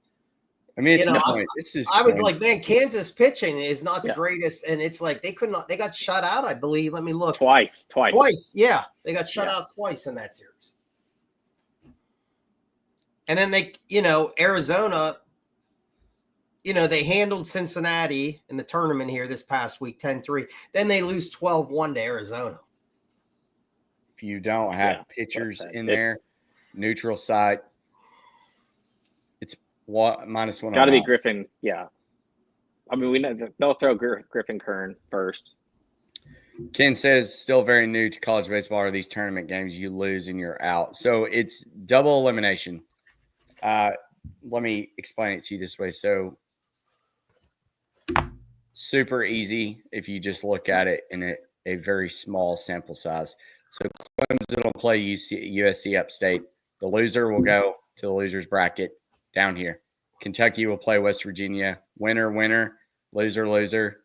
And then until every team has lost twice, or not every team, but until there's one team left that has not lost twice. Yeah. Lose 2 and you're done. Yeah, championship series, also the team coming from the loser's bracket has to beat the winner's bracket team twice. So it's not like even when you get to the championship, it's a one-game take-all. It's literally a real double elimination. And that will be until the end of the season, you can lose one game every weekend and still win it all. But you lose 2 and you're done. I'll say it right now, I'm not going to touch this Kentucky-West Virginia game. Like, unless we get some absurd number, no, I will stay away and enjoy it from afar. But I can't, because it's like I haven't gotten, and it's like Kentucky keeps, every time Kentucky, I feel like I get on the good side, then they go get swept by somebody, and then, or they just haven't played well. West Virginia, same case. So it's like I'm going to stay far away from these 2. You're welcome, Ken. It's the best time of the year. Nick, it sounds like Kentucky is your Duke for me. Yes, that's actually a very good way to put it. That's a fantastic way to put it. West Virginia has cost me all year. There you go. I mean, Griffin Kern has been good. That's my favorite thing about tracking all my bets is because I'm going to go through and sort them by team name. And I'm going to see which team I've been burned by the most and which one that I'm most profitable on. Virginia's up there for me too, but I'm Arkansas is by far my most profitable one because I know that team like better than they do. Like if Hobbs and Dave Van Horn would just call me and be like, "What are we doing in this game?" I could pretty much tell you. Well, I'm just glad UC Santa Barbara didn't make it because I think that was my team. There you go. Good one too. I think someone said, I think one of you guys this year said, "Why do you keep betting them?" I said, "I don't know." Maybe that was me. That was me. You kept putting them in parlay. You kept putting them in parlay. Sometimes you kept putting them in parlays, and I'm like, Smitty, why do you keep doing it to yourself? And then it was always like the text that comes in at 11 p.m. I hate this team. Yeah, just over and over. Yep. That was me. Like my own stubbornness. I kept saying, Texas isn't that good. Texas isn't that good. You just keep betting against them. It's like, oh, they're playing Kentucky. Kentucky's going to beat them. Keep doing it. Keep doing it. Keep doing it. And then finally it was like, all right, finally we win. Yeah. And it just so happened to be the time of the year where everybody's like, why does this Arkansas guy just keep betting Arkansas? I'm like, well, because Texas is fake. Just that was the weekend. Like, didn't win a game. Yeah. So made up for it. But all right. So Oregon, I think Oregon Utah Valley, Arizona, Cal Poly, almost Oregon. Got 5 Oregon's left. fine in that. Oregon got pretty freaking gifted here. Arizona played well in the Big 12 tourney though, so I'll give them that. Like they've been a lot better lately. Also, talents there. I don't know. Like obviously, Brendan Summerhill, who was out almost the entire year, who's probably a top 10 pick in the draft, is finally looking healthy. If people haven't seen him play, he's basically the Vance Honeycutt this year. Like he's a tall, rangy center fielder, hits for power, can run. The dude's electric. So maybe that's why with him and Mason White in the lineup together, like they looked a lot better this weekend. So I'd say like offensively, they can hang, but I just going to Oregon, where a place like I don't know how many times Oregon got beat at home this year, but it didn't feel like very many at all. So I think I really do trust Oregon there. Cal Poly only plus 134 to Arizona on a neutral, according to the projections. That's another team. Cal Poly can score too. Yeah. That's kind of depends on what Arizona does with pitching. Yeah. Yeah. Saturday night late, they put 15 against Irvine. Cal Poly also number 2 in the country in batting average over their last 10 games. So quite literally nobody outside of one team is swinging the bat better going into this tournament. And Arizona's pitching staff isn't great. No. Outside of the top 2. Yeah, the top 2. Obviously, Grinsell and the Moore. I'll trust them. But yeah, I really do. I think Oregon. I really do like Oregon here. All right. Next up, we have let's go Coastal. Q says, love Florida's draw. They can get out of Conway, and Auburn was best case scenario with the alternative being a trip to Austin or Fayetteville. So Coastal getting Fairfield, East Carolina, and Florida who will then face the winner of Auburn, NC State, Stetson, and Central Connecticut. Coastal wins game 1. Florida game 1. It's all shaping up to be Coastal Florida in that final, I think. Yeah. And To me, give it's me a toss-up, though. pitching depth, though, for Florida, which it's You hard say to think. Look how good Coastal's pitching has been. Like, their Coastal's pitching staff is very good. Yeah. Like, And they can still hit. I mean, that's the thing with Coastal over the last. It was all offense, no pitching. This year, it's been a combo of both. The thing, Florida, very talented. What a run last year. I think it's down to Coastal and them, but I'm going to go Coastal in this. I just think the depth's there. I think Florida, again, a lot of injuries, and I think what a great job they've done just to stay the course here as the season's gone on with all their injuries. But I like Coastal. Yeah, that shocked me. Yeah. Minus 101. Okay. Maybe That's I'm what not giving Coastal enough credit. Yeah, I kind of lean Coastal too. It's the strength of schedule for me, though. Like Coastal, you say Coastal's pitching has been good too. Who are they doing it against? That's my biggest question mark. Yeah. Mike says schedule is 66. that'll be a fun matchup to watch Saturday night. I agree. Yeah. Yep. I mean, if we get Liam Peterson, Pierce Capala, Aiden King, Yeah. Coastal, I don't know. Coastal's got 3 guys you can throw. But, I mean, look, 2 wins over Kansas State, beat NC State. Rutgers beat them 5-4. Riley beat Alcoff, Troy. They beat Jacob Clemson. Morrison. Yeah. Who's their other starter? Fluky? Fluky. Yep. Yeah, Fluky. Yeah. Cam Fluky. I mean, it's all marginal. I feel like that's going to be every pitcher I put in. They beat Clemson twice, actually. Yeah. Oh, wow. There's a big advantage for Morrison over Capala. Yeah. Morrison's been their Friday guy, but I believe the last 2 weeks he's thrown game 2. So he's actually lined up because I believe they've been going Fluky and then Morrison. Florida kind of really struggling here lately. 207th in WOBA over their last 10. Don't really want to go into the postseason without being able to hit the ball, especially facing a good pitching staff. And still questions about is like we know Luke Heyman's out. Colby Shelton is still like even Q doesn't know that. Like that is still being held so under wraps. Like did he actually break his hamate bone or no? So there's still questions because if he broke it, he's out the entire year. Like he's done. But there's been rumors where it's just like a stress fracture. Or he's going to try to play through it, but he's apparently not even taking swings yet. So I'd be shocked if he's just like all of a sudden miraculously recovered in the lineup this coming weekend. Georgia fan. Yes, Georgia is in. What, fifth seed? Right? And they have a pretty favorable Fourth, yeah. draw, I feel like. Yeah, yeah. Oh, no, wait. That was the gauntlet of one. I was thinking Ole Miss. Georgia gets Duke, Oklahoma State, Binghamton.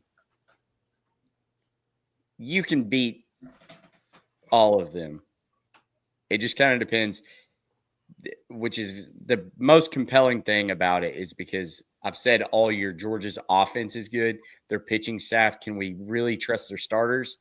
They get kind of an either or. They either have a pitching staff that's okay versus a really good offense in Duke, or Oklahoma State, who their offense is not very good, but their pitching staff makes up for it. So pick your poison. Either one. I'll tell you what, though. Winnable. Just for some reason, I didn't notice it at the top. Give me a freaking, inject it in my veins, a Georgia Tech at Georgia Super. Like, goodness. That would be awesome. Yes. Okay. Coastal, that regional winner will play Auburn winner. So it sounds like me and Smitty say Coastal and you're on Florida. Yeah. Just probably going to go at first Florida. glance, yeah. Georgia fan. That's pretty easy. Yeah. Go famous watch last. some Arkansas Razorback highlights though from their regionals the last 2 years. Yes, When all never. these Yeah, Razorback fans would say that too. never assume regionals. They wacky stuff all the time. Yeah, it's weird. Weather, everything. Just got to think about it all. Auburn, I think the Tigers got maybe the easiest draw.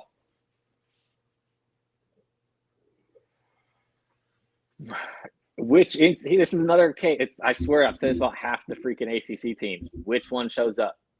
Because NC State's proven like they've had those extremely hot weekends. I believe it was against Duke.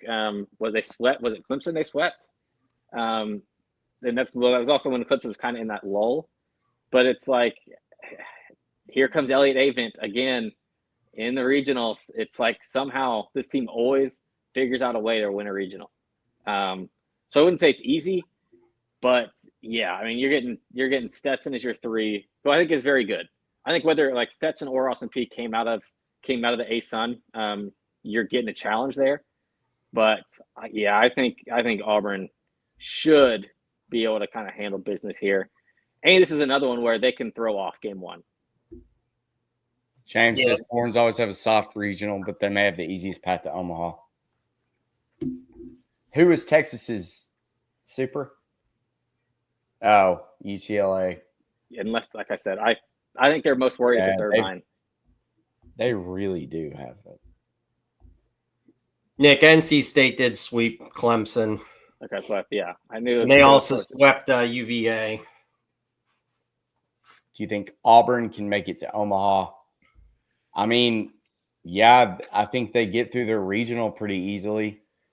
And then it just depends if they get Coastal or Florida, but either one, they get them at home.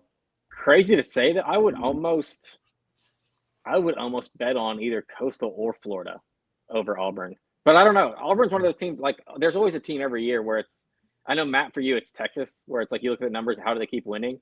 For me, it's kind of Auburn, where it's like they had the number 1 RPI for a bit and everything. It's like how they just keep winning ball games. But I don't think they're spectacular at anything. Like Sam Dutton has been very good. Like outside of him, though, there's not really a starter I trust. Fisher's hit or miss. Yeah, there's not really a starter I trust. Go out there and look really good, and then he can get blown up. Yeah. The offense is good, not great. Yeah. Outside of like obviously Ike Irish can carry, but like they don't do any. They're not like great at anything. They're good at everything, but they're not great at everything. And what scares me is they start 4 freshmen, and that's like I mentioned earlier. Freshmen in the tournament isn't a great combo. But yeah, I don't know. This will be a fun one, and it's like whether it's Florida or Coastal. I think it's a toss up. So if it ended up being this, you look, I mean, these teams are so identical. 138, 134 in weighted runs created. They are 7th and 8th in Team Sierra, 6th and 17th in XFIP. Like they're very complimentary of each other. Auburn with number 1 strength schedule, number 2 in RPI, though. I think that's the reason why they're seated where they are. Yes. Yeah, 1,000%. They benefited. I can't think of one SEC series where they just dominated a really good team. Like, I'm going to pull up their schedule, but did they sweep anybody that was like ranked in the top 10? Georgia, maybe? There was one. Yeah, there was one extremely good one because I remember it, but I can't think of who it was. Tennessee at the time, they took 2 or 3 at Tennessee, but that was kind of turned out to be more of Tennessee sliding. Who else did they also? Yeah, it was against Vanderbilt. They took 2 or 3. They might have swept LSU actually. Was it LSU they swept? Well, they got swept by Georgia. They swept LSU. Yeah, so it was LSU. So they got swept by Texas. It's such a weird outcomes. Yeah, I don't know.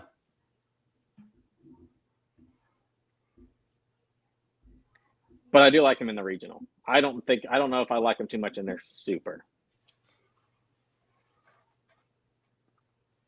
Okay. Yeah, Auburn, if it's Auburn, Florida, which is what I feel like it should be, If Coastal gets there, they will have deserved it, and probably at that point will have talked me into betting Coastal. But they've got to get through Florida first. Well, just flip it real quick to Coastal and see what it shows. And I'm going to say that, and Florida's going to lose to East Carolina with Ethan Norby shoving. That's also a good point. That's not just watch. That's not a matchup you want. Because I really thought that Florida was going to win in the SEC tournament. So pretty cool, yeah. About the same. So I didn't even think about the Ethan Norby Florida matchup. That actually makes me favor Coastal more just because it lowers Florida's chances of winning game 1. Weighted runs created. Yeah. Coastal, not that great. Georgia fan said it wasn't Georgia. Oh, probably yeah. Arkansas Regional. Yeah, that's true. Wes Johnson, product of Dave. No, he was talking about when you were talking about who Auburn swept. It was LSU. Oh, okay. Yeah. I thought he was talking about when I said it's not that easy to win a regional. Just look at Arkansas. Tennessee, this is brutal. Tennessee and Arkansas, if all things go as planned, are going to face off in a super regional. Arkansas winning 2 of the 3. Yes, which means it's impossible for both of our teams to get to Omaha, which absolutely sucks. That is true. I guess the silver lining is I have Arkansas and LSU, or Arkansas and Tennessee in futures. So whichever one comes out of that super regional, that's who I'm rooting for to win it all, other than LSU. Oh, Arkansas will beat Tennessee. You say that. Yeah, I do say that. But does Tennessee get there? Let's talk about that first. So Tennessee will take on Miami of Ohio, then Cincinnati, Wake. Wake has kind of been this up and down team all season. They have decent numbers. I think when I did the top 8, they were on there for several weeks. They were decent at pitching. We know their pitching lab is going to be good. Hitting, they've got some guys. Are you worried about this matchup at all? No. I'm more worried about, honestly, I'm being dead honest, I'm more worried about Cincinnati than I am Wake. I think Cincinnati with Nathan Taylor I think they beat Wake. I can't trust who you trusting. Like Logan Lunsford has been awful lately. Matthew Dallas has not been good. So I don't know who they're going to start that's like anywhere close to how good Taylor's been for Cincy. And Cincy's offense has been a lot better than Wake's has recently. Probably not throughout the whole season because I think Cincinnati took a minute to get going. But I really do like this Cincinnati team. Like a Big 12 Player of the Year in Carrington Cross, who just rakes. He's going to love this ballpark. I know, like Wake comes in with a better kind of pedigree and the better bullpen. I think Wake's bullpen is kind of what is raising their pitching numbers up so much outside, and then it's not the starters. But maybe that just could be me thinking. But I think Cincy beats them game 1. But then the fact that it's going to be Liam Doyle versus not Taylor makes me feel good about that. And then I don't know if somebody beats Tennessee twice in a row at home.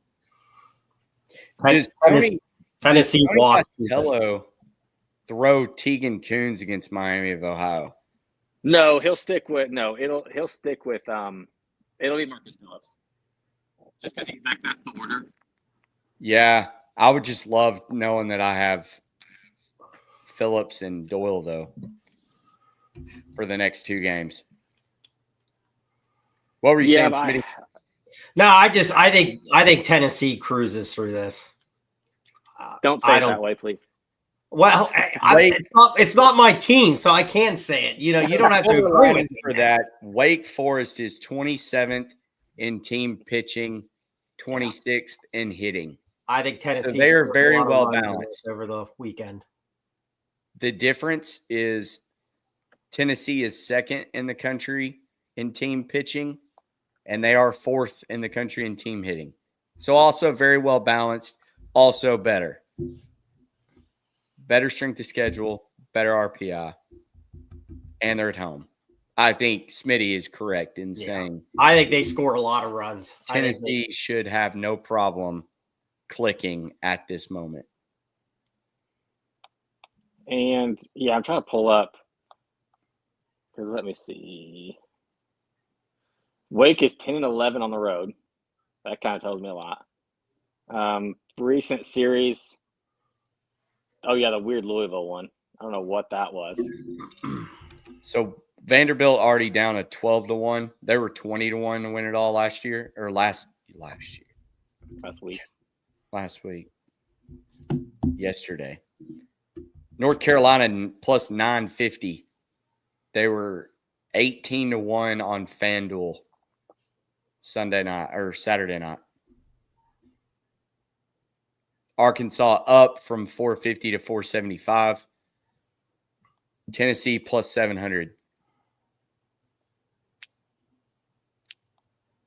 It's kind of wild. Anyways, Tennessee super regional against Arkansas, North Dakota State, Creighton, and Kansas. This draw. Just thank God there's no purple teams from the Big 12. We'll take Kansas in our history. We beat them in basketball this year.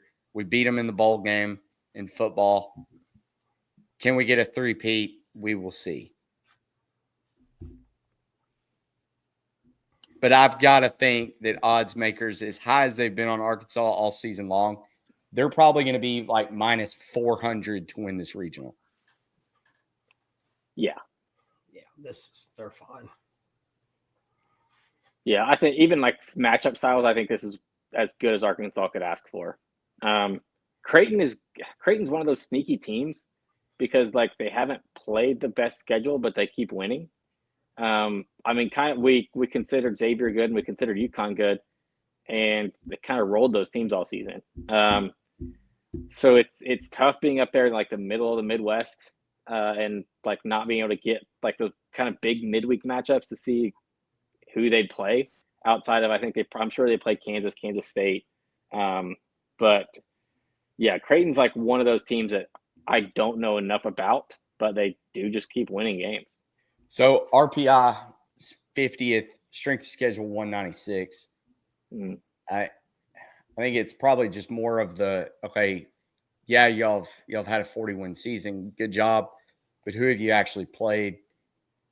For Kansas, I mean, they've just kind of been a roller coaster all season. They've been a consistent roller coaster. If I can put that kindly, like I'm not trying to say that they're not good, but you also don't really know what you're going to get. Are you going to get the Kansas team that goes out and plates 14 runs and blows out a team, or do you have that happen to you? Dominic Vagley and Cooper Moore, they're a very solid 1-2 on that pitching staff, though. That's what would give me some pause before I say, like, oh, yeah, Arkansas is for sure going on. Because what if Zach Root gets tattooed? I mean, Kansas is 19th in weighted runs created. They're hitting at 49% above average. They have triple-digit home runs. The team can hit. And what have we seen the last 2 years in Fayetteville? That Monster some number. Big 12 team comes in and everybody hits. It feels like it turns into a damn home run derby. I would say Creighton is 21-2 in their last 23 games. And you mentioned scoring. They've put up 7, 11, 10, 12, 8, 19, 6, 6, 8, 16, 13, 12, 12, 6. So it's like they could score, but I don't know if they can pitch it well enough to stop Arkansas from scoring. So if it is Kansas that moves on, we'll see. See, this is why I don't like this. So do like Cooper Moore against Gage Wood.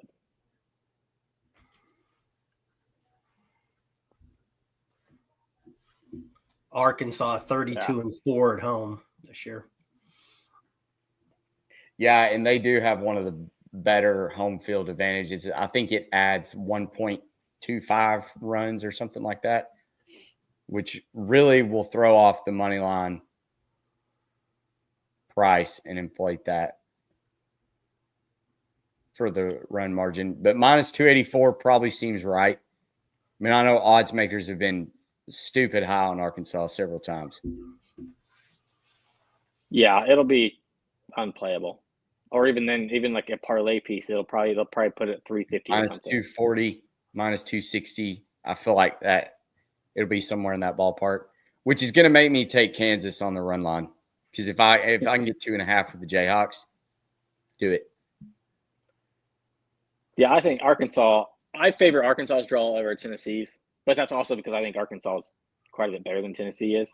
So yeah, that's just what it's skewing it. But I would rather play Kansas and Creighton as opposed to Wake and Cincy.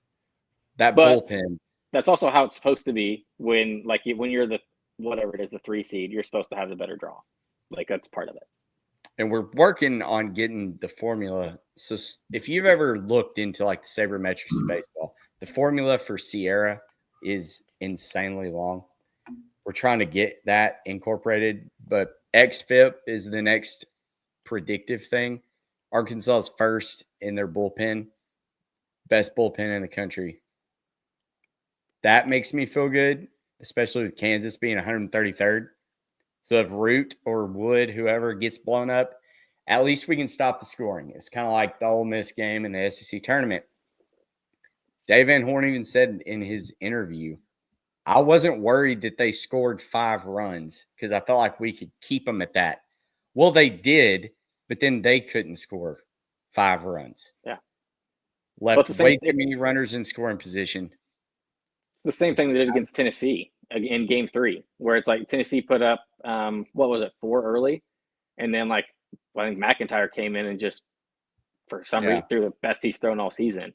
So it's like not a ton of people have where it's like McIntyre's Arkansas's probably 3rd or 4th or 5th maybe best arm out of the pen, and he came in and shut down what I would say is a top 10 offense in the country. 6th, so 7th. Yeah, exactly. Like, So when you have guys that was his show first up and do time that, pitching in an SEC game since the Georgia series. yeah, It's been a while. So he was not a trusted arm there, but Dave knew what he was doing. He needed to get him going. And then, our offense hasn't looked good, but then you look at the numbers and WOBA, which that's the number one thing in correlating the weighted runs created. We're 45th in the country over the last 10 compared to 5th in the country all season long. So, yeah, we're not hitting it as well, but still one of the top 50 teams in the country. So I feel like they can get it figured out. It's not like last year or the year before where there was an obvious trail of, wait, this team, they can't hit the ball anymore. And it's just. Yeah, 1,000%. We were already low throughout the whole regular season. So it's not like it was, they can't hit the ball now. They couldn't hit the ball season long. Yeah. And even this year, when you've seen Arkansas their lulls in hitting, like you look at that first weekend, and once again, everybody's like, oh crap, here's the Texas offense of old.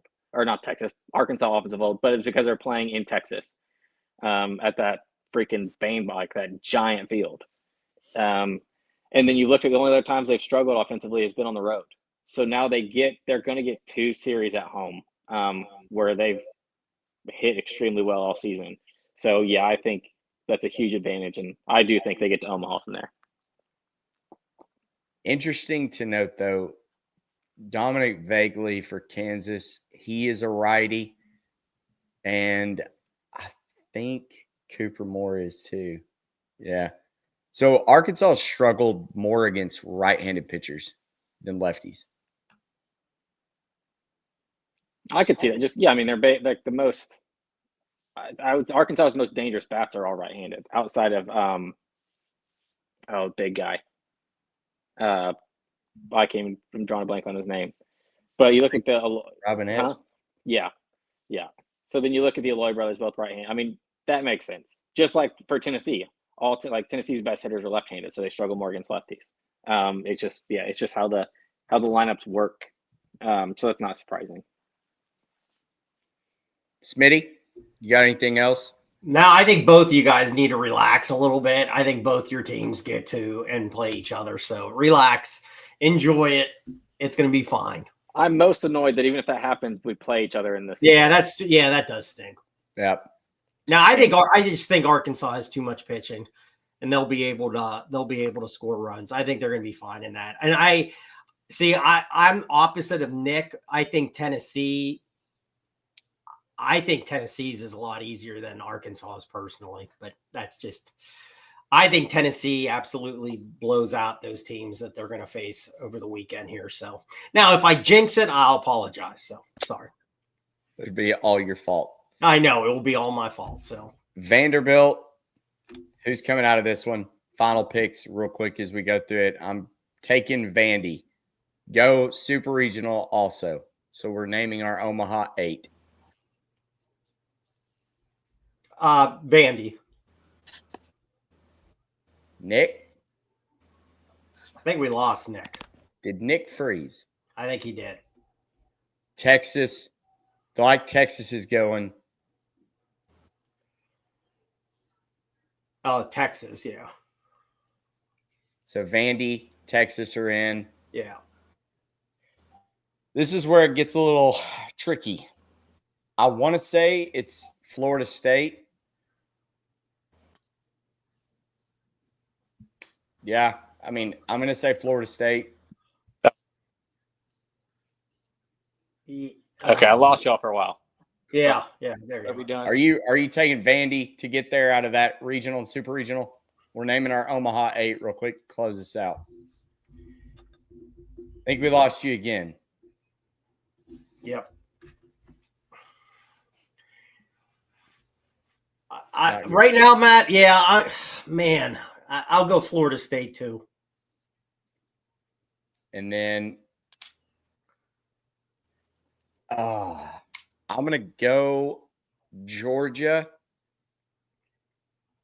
But that's also going to be the one that I think can either make it to Omaha or not even get out of the regional. Like if you had to say name one team that is either going to lose in their regional or could win the whole thing, it's Georgia. See, I think Ole Miss could struggle getting out of their regional. Yeah, I do too. So Georgia, now we're Vandy, Texas, Florida State, Georgia. North Carolina, I think all the way with what they've done, their body of work. I think they're an Omaha team. Yeah, I like North Carolina.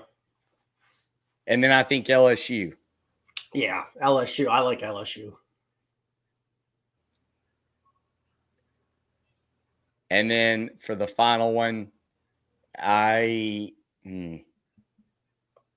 we say, see, I'm going to go different.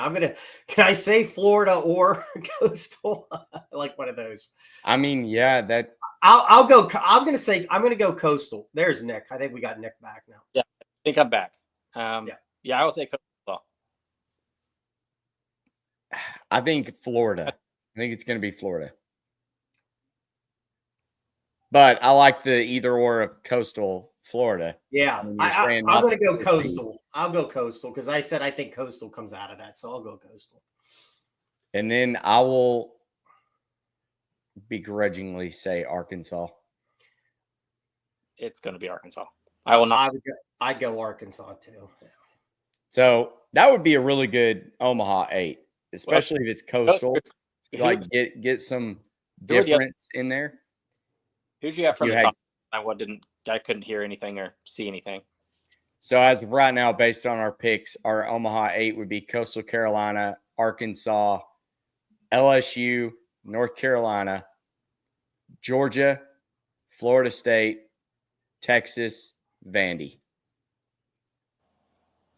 Wait, so is that 5 SECs? Yep. Arkansas, Vandy, Texas, Georgia. Maybe just 4? Maybe Oh, just- LSU. Yeah. It's 5. What did we have last year? 4? 4-4 last year. So Yeah. this year, what we have is 5 SEC, 2 ACC, and then Coastal. Sun But Belt. it ends up being Auburn or Florida. Then you're looking at 6, and then it's like, so me. This is me personally. I don't want there to be 6 teams from one conference in Omaha. Like, I agree. I want the ACC though to prove that their best is as good as the SEC's best. I agree. But then what they're going to say, like, so I guess their best chances. I'm just trying to glance at this real quick. So best chances would be if Georgia Tech can knock off Ole Miss in Georgia. Duke and Georgia. Yeah, if Georgia Tech can come through there, or if Duke can. Nobody can else. If maybe Clemson beats Clemson. If Clemson can get past LSU, yeah, Clemson, LSU. take Bakich to win it all. And then nobody really down at the bottom because I don't think Wake. Because even if Wake beats It Tennessee, would be Wake, I can't see Wake NC beating. State taking out Auburn. Yeah, I don't know. I can't. NC State, I can't see getting there. And then Wake, I can't see beating. Don't think they beat Tennessee, and they definitely wouldn't beat Arkansas. So I think at minimum you're getting 4 again from the SEC. Louisville. With the looks like a max of 6, basically. Yeah. You giving Louisville any shot at Vandy? It's their offense, man. It's one of those things. If their offense, there's been weekends where they'll put up 10 runs a game. So if they do that, yes, it's just going to be tough against that Vandy pitching staff. I do feel like we got really good draws as far as like the types of ACC, SEC teams that are going against each other. Like it is pretty tiered. Like Alabama, Miami, both teams had solid years. Both of them have a pretty good starting rotation. Offense is kind of hit or miss at times. Mm-hmm. Ole Miss, Georgia Tech, one's obviously better at pitching than the other, but one's better on offense. Georgia, Duke, it's like 2 offensive heavy teams with pitching staffs where you're like, what are you doing? Oregon State, TCU, pretty much. That's a very Oregon State offense, TCU poor pitching staff. I think it's a good field. I really do. You know what? I think it's going to be able to answer a lot of questions of how good is the ACC compared to the SEC. And I don't want to hear that the SEC teams are at home. Go win. You know what I don't think I like this year, like from the field? Like, yes, I do like I think this field shapes up pretty nicely. And I think our only, like most years, we have some serious gripes. I'll say that. I think the only one this year is probably UConn, which is like they said it on the actual selection show. I agree with that, where it's like if you have one gripe, that's okay. And maybe you could say another one is maybe Georgia Tech or maybe Bama should have hosted over Southern Miss. Like, okay, you've 1 or 2 things to argue about. We will take that all day because it's less than you get in March Madness. It's less than we've gotten the last 3 or 4 years for sure. So I'm good at this field. What I don't like is I think they went, like if you look at these, they are extremely location based, which is like a lot more than usual. Like usually like they will do a thing where it's like, okay, the 4 seed will get sent to a pretty close 1. But like outside of maybe TCU going to Oregon State, like these are all very, very close to each other, which is not what it should be, because that kind of defeats the whole purpose of being one of the better 2s. Because like basically as a 1, the 16 should, like in my opinion, the 16th seed should get the best 2 seed.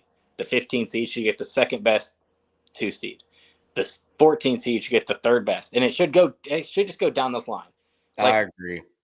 These schools make so much freaking money now, and the NCAA pays for flights during the NCAA tournament. Like, so this is the NCAA wanting to save money and not having long flights. But that's how it should be. Like, it should go all the way. So it's like the number 1 team plays the 16th ranked 2 seed.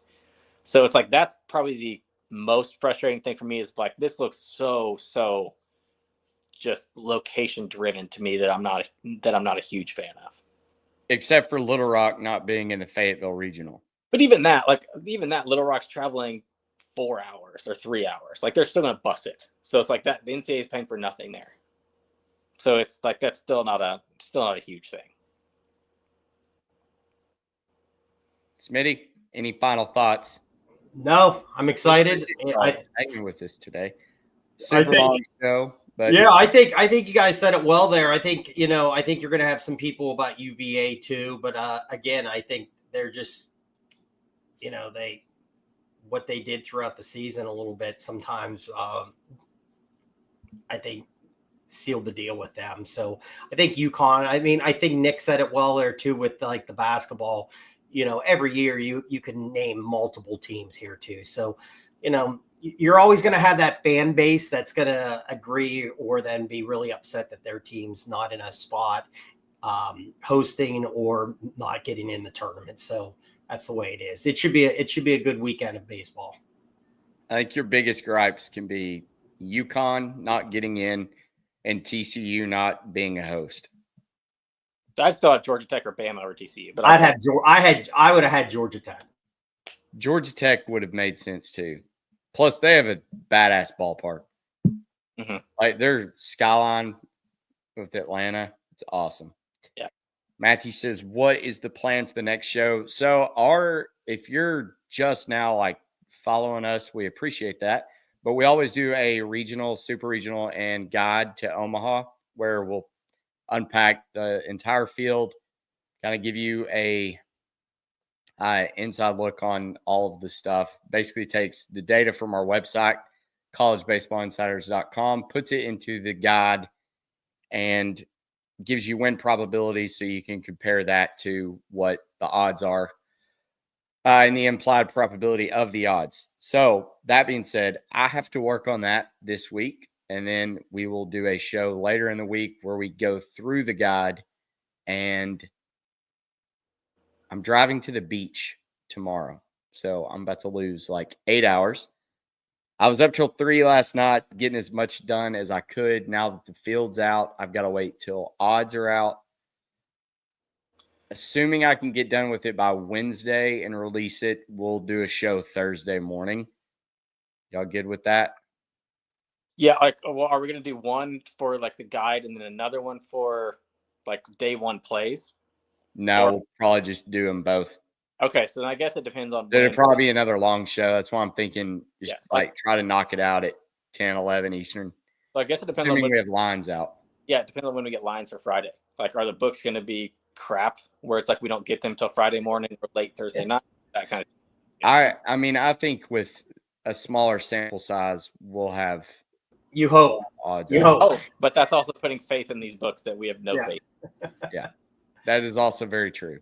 So, Matthew, to answer your question, probably Thursday, depending on odds. At some point Thursday, yeah. I'm just excited I'll be in Florida, so I get Hard Rock. Hard Rock's got really good college baseball. Actually, they have not been putting any up this year. Don't tell me that. I have Hard Rock. I literally look every weekend, and they haven't been putting any lines out. Okay, they did last year, and they've done they're not even putting anything up this year. That's why I'm down to using 4 books. Mike says DK will surely disappoint with timing. I agree. When do you think we have odds to win the regional? Probably tomorrow night. I know that Circa is going to have odds out for it Tuesday. Hopefully DraftKings, but this is why I want Circa to originate the odds, and then I want to look at them and then see where they're off when DraftKings comes out. That's how you play this, everybody. Because Circa, I know, is sharp on college baseball. DK, FanDuel, maybe not so much. So let me, before we end it. So if you were to pick just your top 2 non-1 seeds to win the regional, who would they be? I think I would probably, or Matt, you'd probably say Florida. I am probably going to say UC Irvine. Scroll up for a bit. UC Irvine and Georgia Tech is where I'll go. Ooh, maybe Bama. Bama. I'll still go Georgia. I'll still go UC Irvine, Georgia Tech is the two most likely, but then Bama third. The most likely 2 seed? 2 or 3 on 1 seed to advance. Florida. Wait, to advance to Just to get out of the regional. Oh, I thought you said to win it all. No. Just I meant as in win the regional. That's what. Yeah, Irvine, Georgia Tech would be my top 2. I like Georgia Tech. I know I said Coastal, and I like Coastal, but I think Florida again. Just every year they get there. I do Florida. I'll go Florida, Georgia Tech, and Here's with the thing. Bama really close. If you just asked me that question, and then gave me a list of all the 2 seeds, you know who I'd say? Kansas. Stop. Out of all those 2 seeds, Yeah. I think Kansas or Wake Forest. But I don't like where they're putting this. Yeah, I don't think Kansas or Wake Forest is better than Oklahoma, Dallas Baptist. I think they're both behind Duke, behind TCU, behind Georgia Tech, behind Bama. If you're only talking about where they're seated and where they're having to play, if I look at those 2 seeds, then I would say all those others I just named are better than those 2 teams. I think TCU is probably the best to make it to a super. I don't know if they can get past Florida State, though. Like, that's such a tough draw for TCU. Yeah. When they should have been hosting. Now it's like, we're going to send you out west, and if you win, we're going to send you out east. Yeah, that's a And long. you get Joey Vellini, Jamie Arnold, Wes Mendez. Good luck. Yeah. Like that, I would be livid if I was a TCU fan. And we've got several that watch the show. Far Northwest and then to the. I'm sorry, guys. Like that just. I don't know. And Lupton's such a cool. Like that would have been such a good hosting spot. It's Fort Worth. Easy to fly into. I don't know. I think the committee should just hire people that watch college baseball. Maybe, I don't know.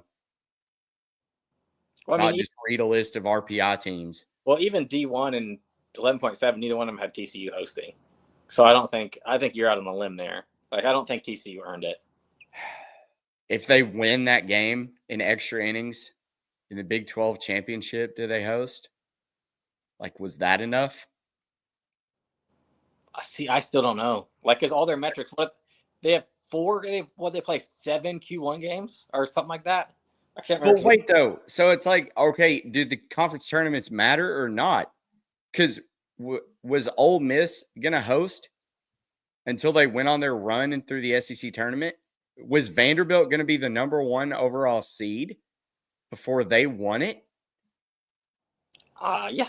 Or not the number 1, but they probably would have been 2 or 3 because of RPI wise. They were projected to like 5 before the SEC tournament even started. But projected by who? Like, yeah, but they ended up going by RPI, which is what ended up being where if they were the number 2 RPI before the tournament, it jumped to 1. So if they kept it by RPI, that's saying that Vandy still would have been the 2 anyways before that. So it's, I don't know. We can pick at straws. We could do this for 8 hours. It seems like the committee said for the SEC, yes, that SEC tournament mattered. Big 12, not so much. I would say the gripe I have if I'm TCU isn't hosting. It's because I brought up the locations of all of them, and it seems like very location-based. The one team that didn't get that favor probably is TCU, having to go all the way up to Corvallis. It's like I think their travel is farther than any other 2 seed. Maybe Oklahoma, North Carolina is not too close either. But other than that, like every 2 seed is fairly close in terms of location to where they're going to. Also, I know we're pushing 2 hours. We appreciate y'all. There's 1,100 people in here right now. I figured the comments would be rolling a little bit more, but one thing somebody just said in the group chat, and why did they flip? So Oregon has kind of always been a top 8 seed, in my opinion. But now Oregon State gets in the top 8. Oregon goes to 12. Oregon State didn't play this past weekend. They're just getting there, just sitting there having all this fun. Now, oh, we're a national seed all of a sudden because we don't play in a conference. I think that's crap. Yeah, it could definitely be looked at. And I think the bigger gripe is, well, it's also RPI 7 versus 16. I think. Hey, what was Oregon's record against Oregon State this year? That's what I was literally just about to say that. They were 4-0 against them. Yeah, 4-0. Yep. I think that's horse crap too. And then Elo has them literally right next to each other at 11 and 12.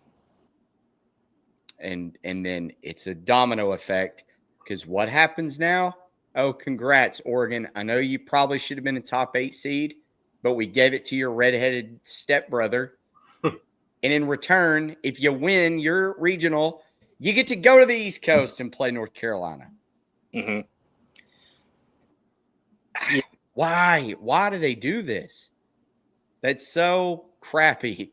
Like if Oregon gets to Omaha, I'm going to walk straight down on that field and shake that head coach's hand and say, I'm so sorry the NCAA did you so dirty.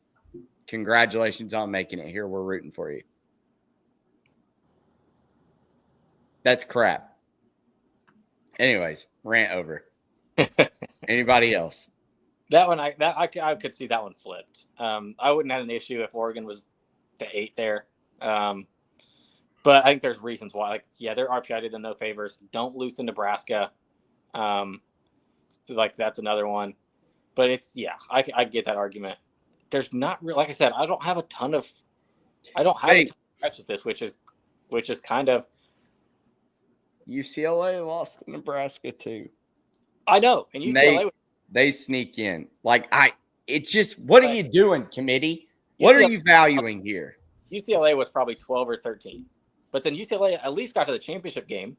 Oregon didn't get out of there. Like Oregon didn't. So it's like, and they're still like they're still hosting. So it's like UCLA. All that did was get them to 16, is what I believe. So it's like, yes, you have gripes. It's not like UCLA got ahead, like jumped ahead of Oregon. No, but I would say UCLA has a much easier path to get to Omaha than Oregon.